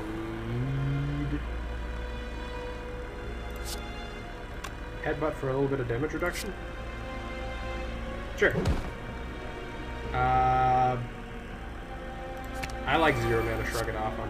It's just the thing I'm into. like I just shrug it off twice here instead of using the bomb. I think using the bomb is better. Just don't ask me why. Oh, Juggernaut. You're too kind. So the thing is that they both get 30 block. This guy blocks so much. Oh, it had to be Anchor Holy, didn't it? Free Shrug It Off. You get them while they're up on the grill. You know, I just feel like corruption really just solves all of my problems. Shrug It Off. We don't have any card draw on this bad boy, so we should really watch him. Armor? Barrier. Metallicize. Clothesline? I'm surprised we're getting so much block and we're still kind of struggling. 28, 21. I hold Berserk and I press pass. You did a lot of damage to yourself. This is going to be most unfortunate for a lot of you. I'm already at full, so if you could just all just like go. Shockwave first. It seems you survived. Good. You may see me go beyond. Wait. The White Beast statue. I think that's the last relic we want. Right before not bad. The emergency flame barrier, just in case anything goes wrong. A little dangerous to pick. Fire breathing would be kind of funny, but because he does a lot of debuffs. But I think actually we just want our max 2 HP. Pass. Go fight our boss. Brutality. We got it in the end, and this is actually technically good for draw. Wonderful. Mind Blast is doing a little bit less now, but I don't really mind. Get him!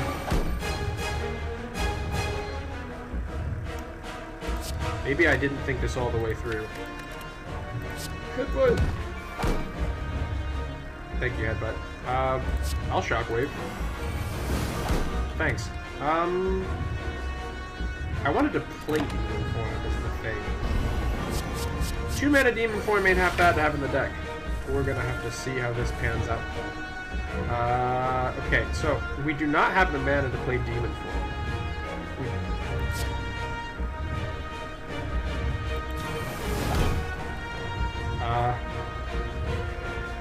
I think we got it. I think we got it. Don't ask me why I exhaust cards. It improves the deck for when you have the deck. Or something. And you see, this is not so easily dodged. This one we actually have to try. Embrace the darkness? Yeah, I think with our power, sort of our power juggles, there's nothing better than just having at it.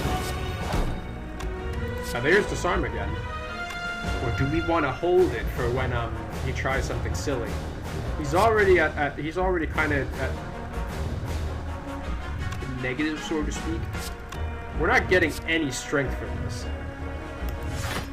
Sort of hoping to go berserk. That's not quite. This isn't quite the time. Sorry, buddy. Oh, that's 27 damage. The funny thing is that even though we're kind of struggling, he's struggling a lot more. Armaments, please. Barricade, please. Uppercut, please. Alright, this is his buff. Oh, and we just cured all of our debuffs again. Yeah, okay, so this artifact is a little bit harder to deal with, but not entirely unworkable. Okay, so we either second win. That would get rid of Dark Embrace, which is a little silly. I think we run that. Oh, here's our old trusty Pummel Strike.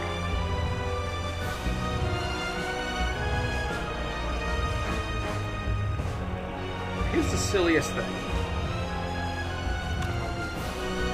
Metallicize.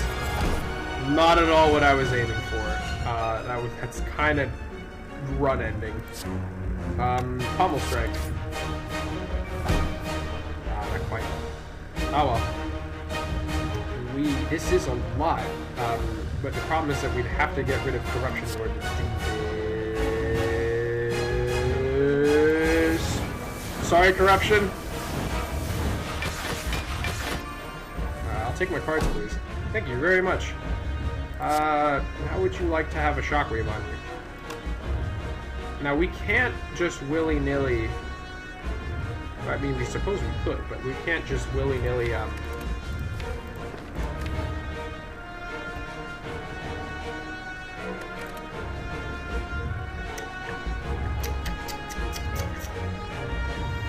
We're blocking him just about fine and well.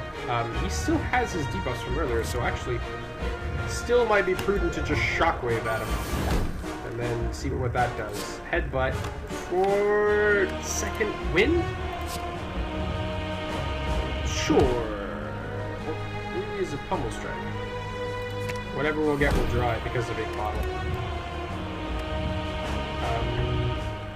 This is repetitive.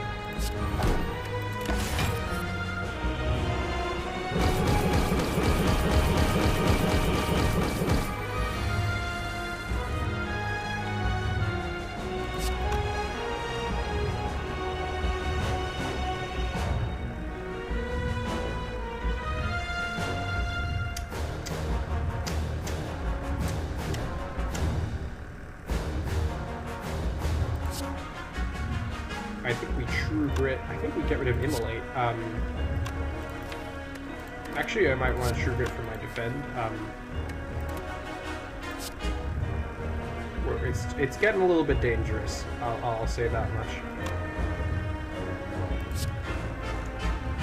Demon form could clutch. It didn't. Not to worry.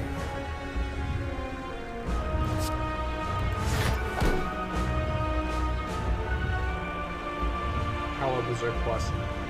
I guess I'll just play defend. We're not going to have the infinite just yet, but this man is absolutely as dangerous as he seems. We have to sort of hook at some point. We have strength. He's about to buff. Why? Honestly, we might sack Reaper here. His healing is really good, but maybe Mind Blast?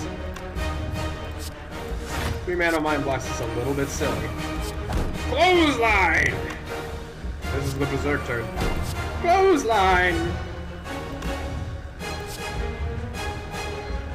Clothesline?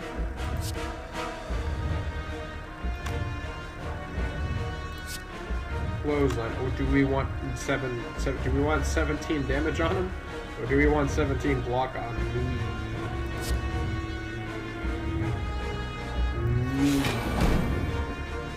I could heal for 7. I get more points if I heal for more. Well, there's little demon form. So this is sort of what I was personally kind of gunning for. That's his final buff. But what if it wasn't? Like, what if we just, like, took it from him? And made him a very, very sad man. There's Armaments. Thank you, Armaments. I don't know when we got a Metallicize 8. But boy, am I glad we did. Okay. I feel like we are dying. I just can't really tell how we're gonna go. Flame Barrier would be awfully nice right about now. We could certainly Whirlwind and then Headbutt and then Whirlwind again. It's a solid 140 damage, you know. It's nothing to scoff at. Okay, it is a little bit to scoff at because we can be bashing him.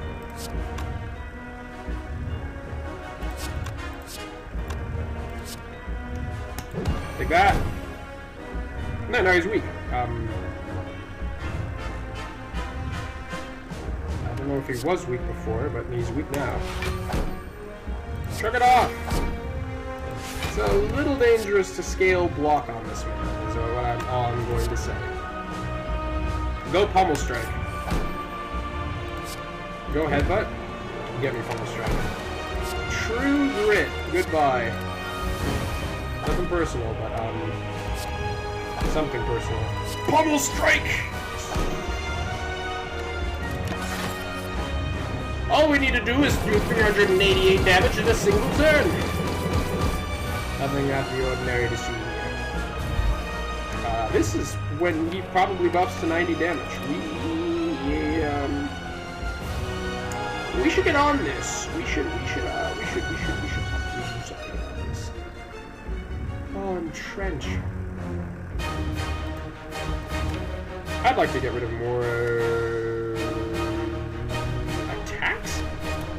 Is that really worth it? Well, I guess it is now. Get rid of Clothesline. Yes.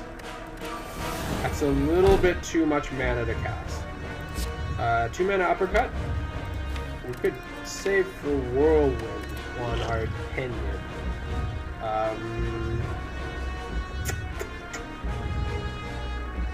Just try to like scale as much block as physically possible. Try to entrench ourselves. I don't think entrench is going to be our saving grace here. And on that cherry note, in fact, I would even go so far as to say we should ditch it. Something else. There we are. And there's our Whirlwind. 78 damage. Nothing to laugh at. How, Sundial, how do you feel? We need some way to charge this bad boy. I have a Pummel Strike which draws 2 cards. We can get rid of either a Defend or a Strike here. Actually, I might get rid of Bash.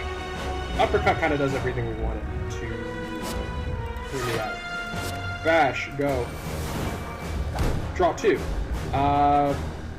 Reaper. Oh man.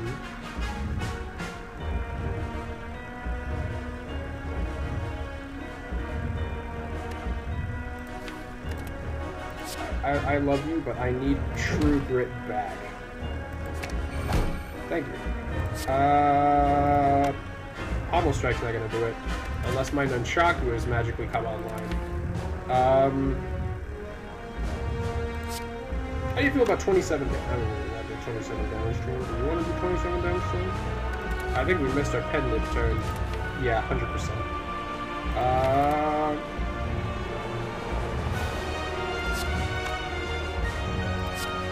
Drop 2.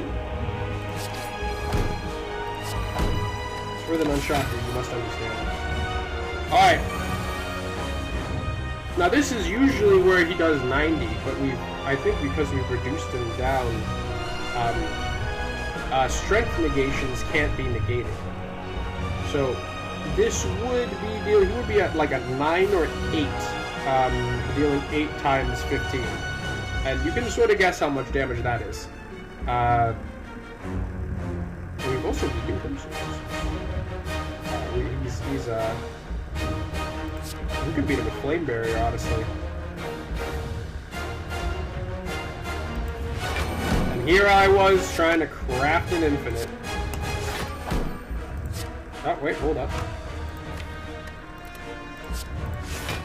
You.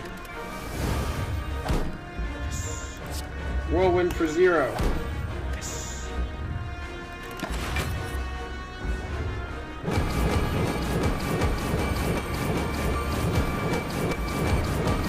Wait!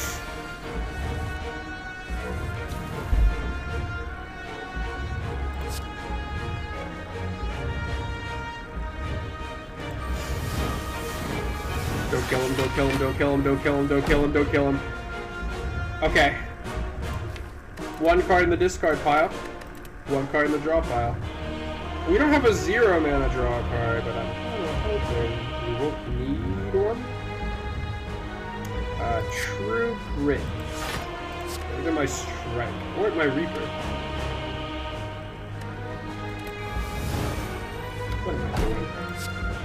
So that does 34, right? Okay, there's our second win. We can draw our True Grit.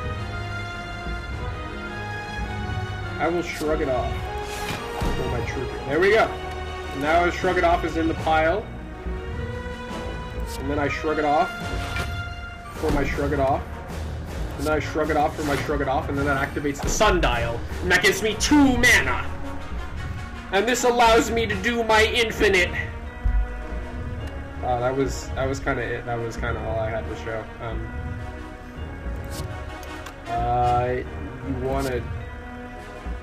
You wanna like. Well, I was thinking with the Nunchaku, like we could do something silly.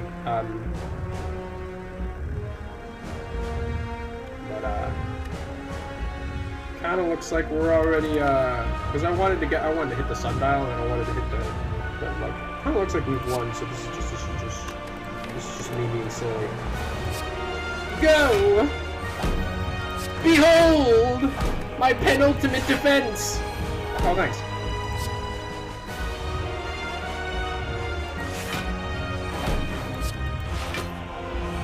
I still think it goes down, right?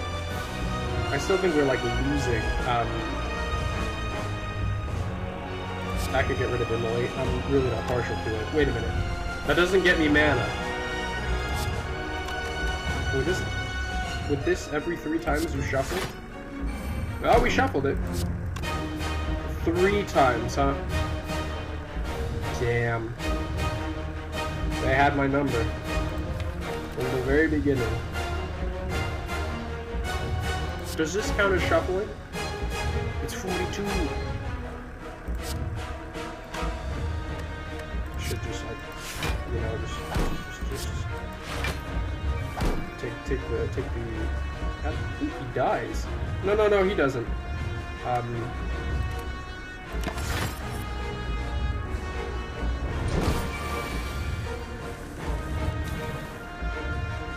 There's Reaper. Good game!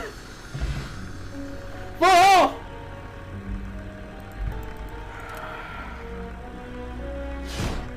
It's a winner, though.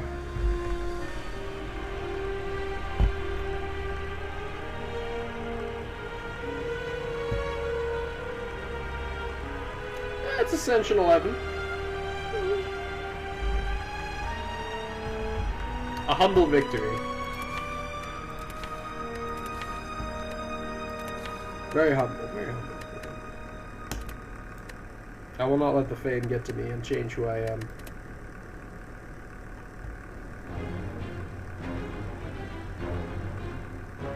I like to put the first couple of things. But when we hit localization, I might start skipping. It's always fascinating to me localization teams.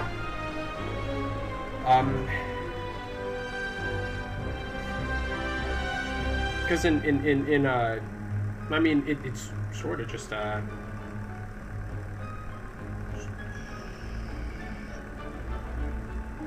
lot of times it just means you translate, you know? You can get paid money just to know 2 languages. Just to be able to, like, translate Slay the Spire to Spanish. Or Dutch!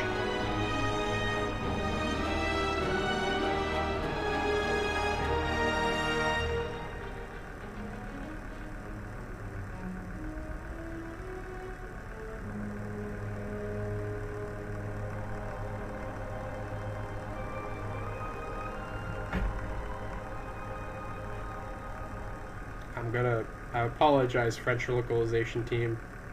I'm sorry to all of these localization people. These are all really cool people, I'm sure. This is, you know. These guys are the life of the party. They're the lifeline of this train! Oh no, don't never knock a playtester. I've never been a playtester. I know it made it sound obvious, but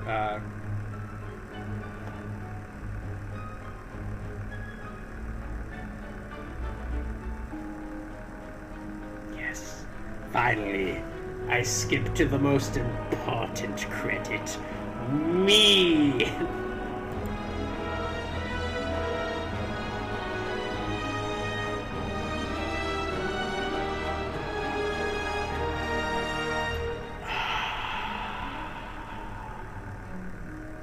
You know, it was funny. I did a whole bunch of Ironclad runs. I didn't record any of them. But, I mean, I actually recorded a few of them, but it was like a year and a half back. And I would just run Ironclad over and over and over and over and over again. It was tough, man, you know? And I had a lot of problems, because there was one time I even ran a bloodletting, like a funny deck. Bloodletting, Feel No Pain, like an exhaust deck. Full on. It was a little confusing.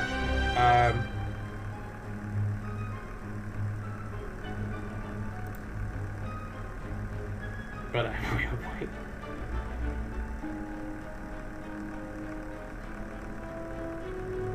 you know, I'm not preferential to all of the rare cards in the Ironclad, but you know, when they certainly shower you with them,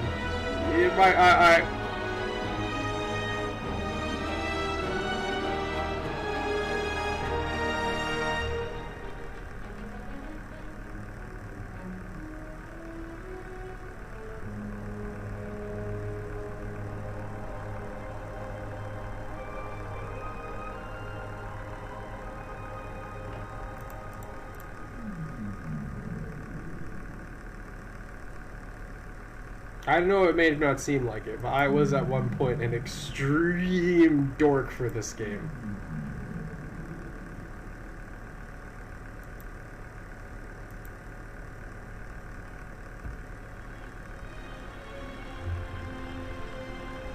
You know, because it was so cool, because it was just like it was a dungeon crawler that didn't have a lot of dungeon crawling. That's my old man review. You know. A lot of times you play a lot of old dungeon crawlers and you actually gotta crawl through the dungeons. What are we doing, you know? You know, because you spend most of the time in your Slay the Spire menu doing your Slay the Spire menuing, you know, you kind of skip to the good stuff.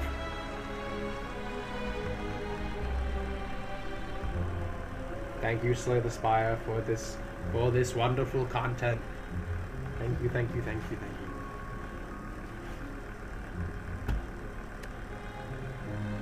I mean, I wasn't doing this to make content, but I don't even know how fun it is to watch someone play Ironclad and get a bunch of rare cards and then just like scream at the screen, because that's what I did right now. I screamed at it.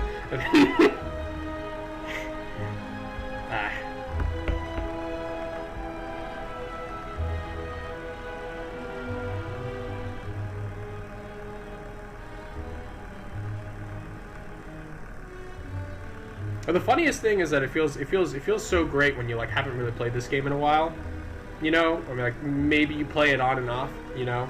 And every once in a while, like everything will just line up, and then you'll be all like, yes, and you're like, you know, and just for the rest of the day, you're all like, oh yeah, no, I did a run in Slay the Spire. Thank you. Just ride that high for the whole week. And no one will ever know. No one will ever know. Yep, I guess I shouldn't stay too long. I believe a lot of the iron is hot, eh?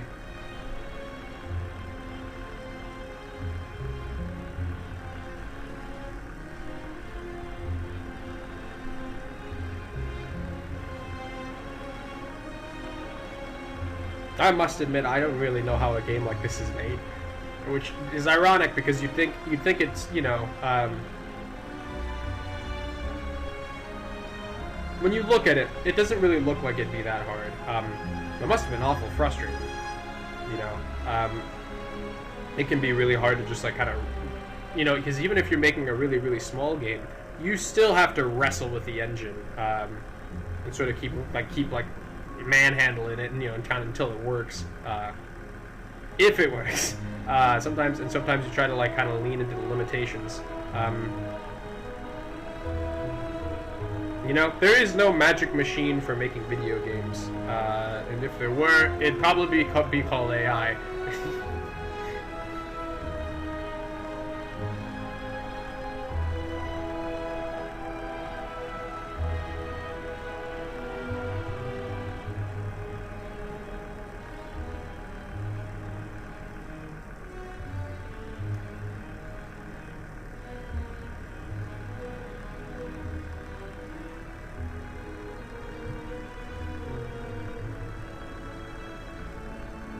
This may sound really, really silly, but to be honest, I don't really compare Slay the Spire 1 with Slay the Spire 2. I really don't. You know, either way you're playing Slay the Spire, right? You know, as a wise man once said, as long as you're having a good time, you win. As long as you have fun, you win. That's the point.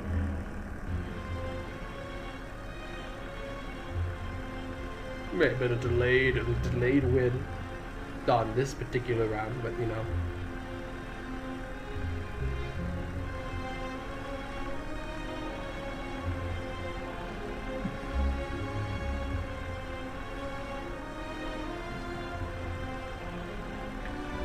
I had a lot of fun playing Diceomancer. That's actually a really recent game that came out that has it has really good animations.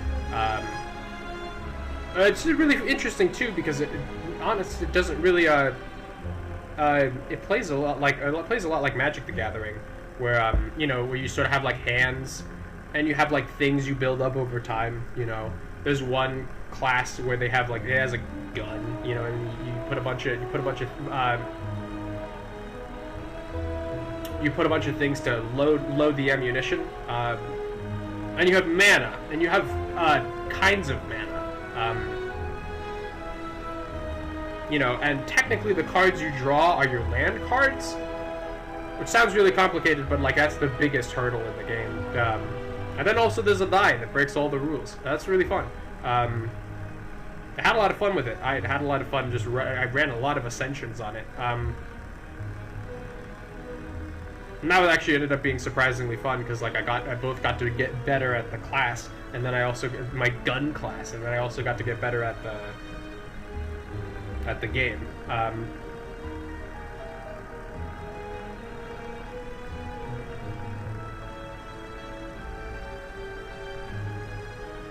I love Diceomancer a lot.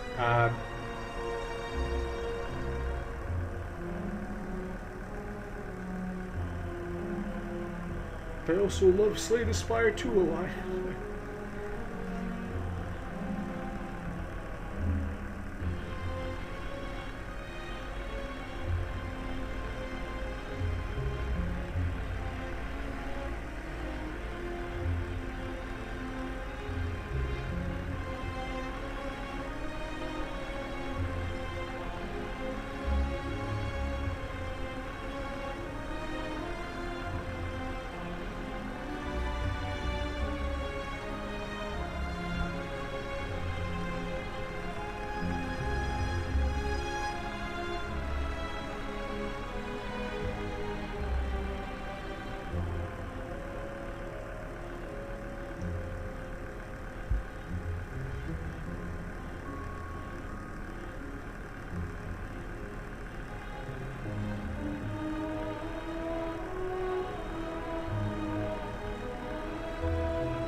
Slay the Spire really is an enigma. I actually wouldn't know a lot about the history of well, I mean, I feel like I've known about the history of card games, but there's to my actual, you know, to my knowledge, there hasn't been anything like Slay the Spire before.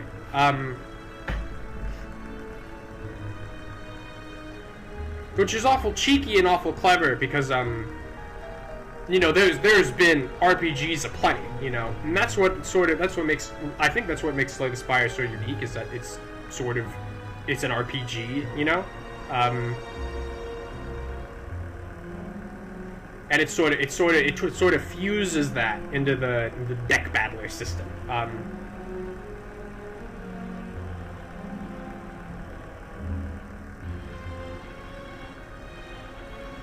And to be honest, it's not so much the deck that really matters. It's a lot of times it's just sort of the, you know, the numbers at the beginning of the run, you know, and then how things lead into other things. You know, you get more stats, you get more stuff.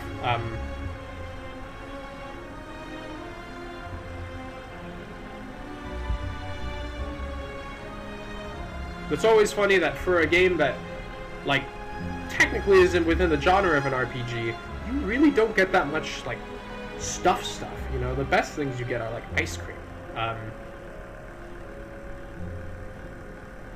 I don't know if ice cream is the greatest relic ever made, but, you know. You go to the compendium.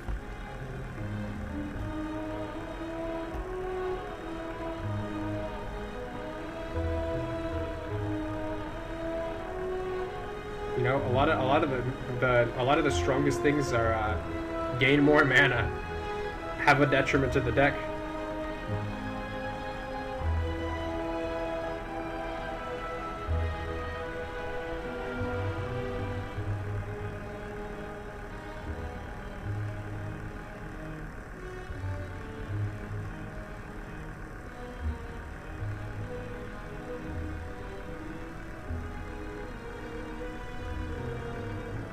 There's Red Skull.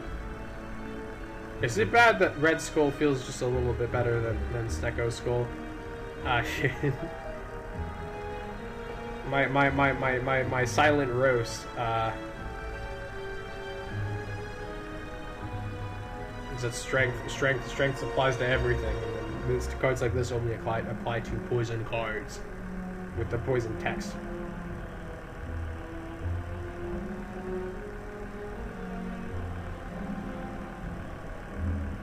I wonder how much math goes into making a game like this. I genuinely don't know.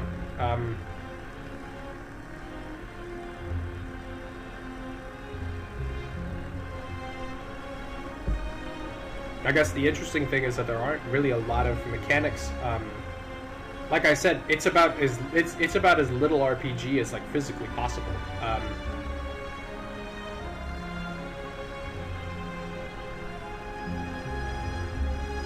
It could be less. You could be playing a shooty game and being like choo, you know, not really worrying about your strength or your dexterity, you know.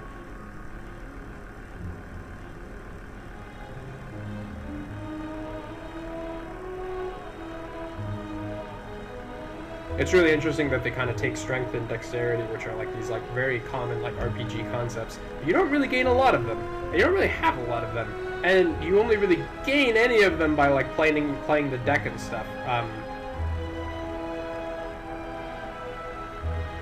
Like, it's ironic that they're called strength and dexterity because, like, they don't actually, if you think about regular strength and regular dexterity and regular RPGs, they don't actually do any of that, you know, like any of that at all.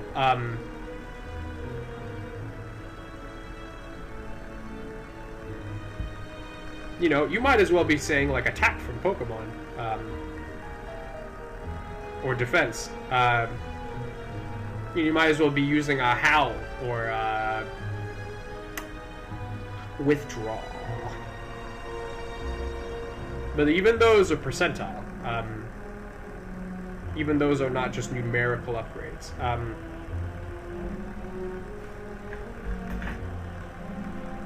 You know, Pokemon was always really interesting because it took a really big step back from RPGs.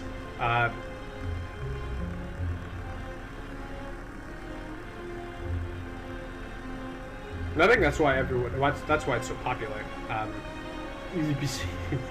Among other things, it's not always one thing, kids. There's not always one scientific reason anything becomes popular. I genuinely don't think there is like any science to being popular except for effort. But even then, that's a dicey that's a gamble of long odds.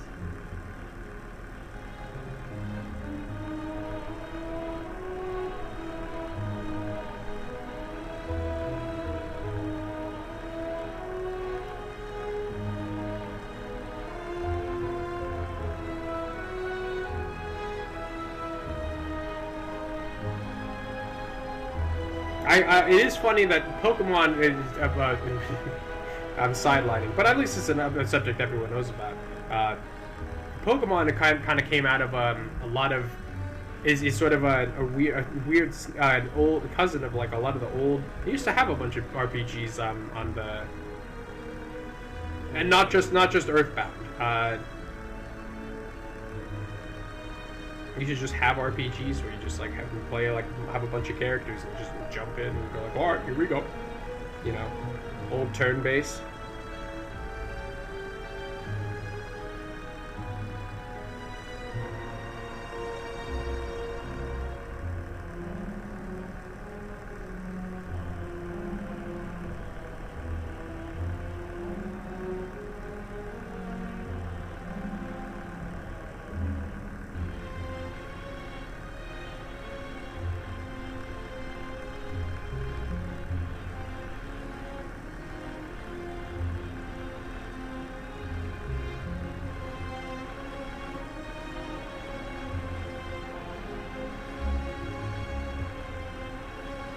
It always sort of amazes me that like whenever you get in like a fight in Slay the Spire.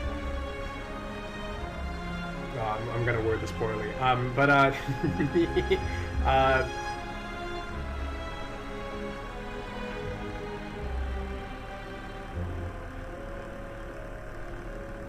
You know, but like the fight becomes so much more than just like dealing damage and blocking.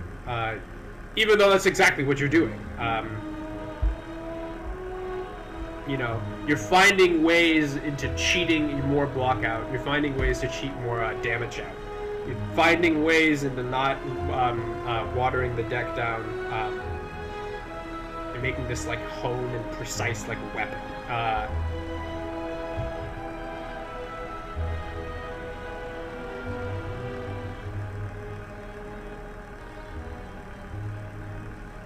You know, so much so that by the end of the game, it doesn't really matter what your character's base stats are.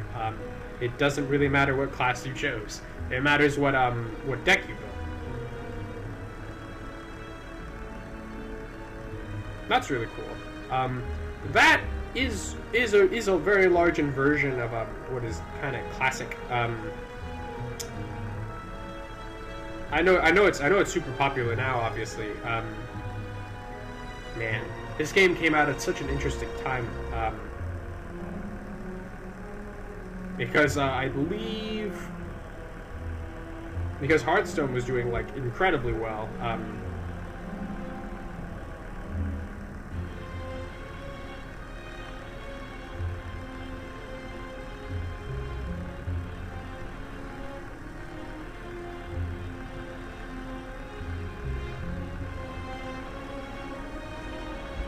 And then this game showed up.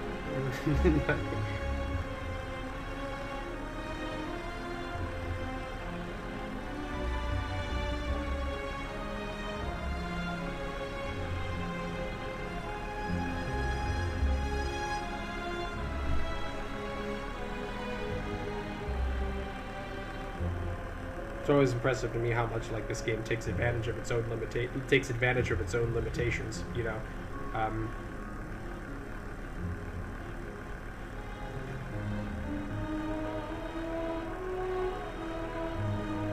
But then again, I also do care for a good old game of Monster Train from time to time. In my elder age.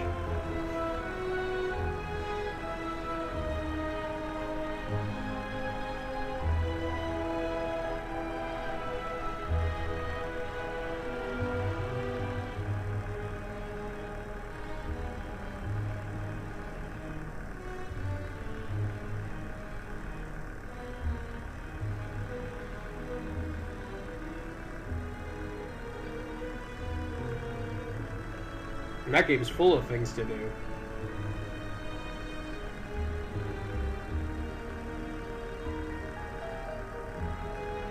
But I guess while your deck might be a little bit stronger in Monster Train, you know, your units are obviously weaker and much more fragile. Not just in the fact that they can physically die, but then also that they only really can guard one. They can only really work on one floor per turn. Whereas with the Slay the Spire character, you know, they just sort of work. You know, they're fine. You don't really have to worry about them until they're dying. And even then, you don't really have to worry about it too much. Too much. Just maybe rest up a little bit now and then. Maybe think about it before you do what you do next. Anyway, I believe I am through riding my high. I should like rip open like a bat. Poor bosses!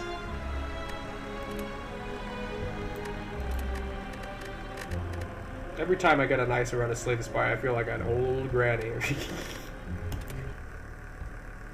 We'll run it back.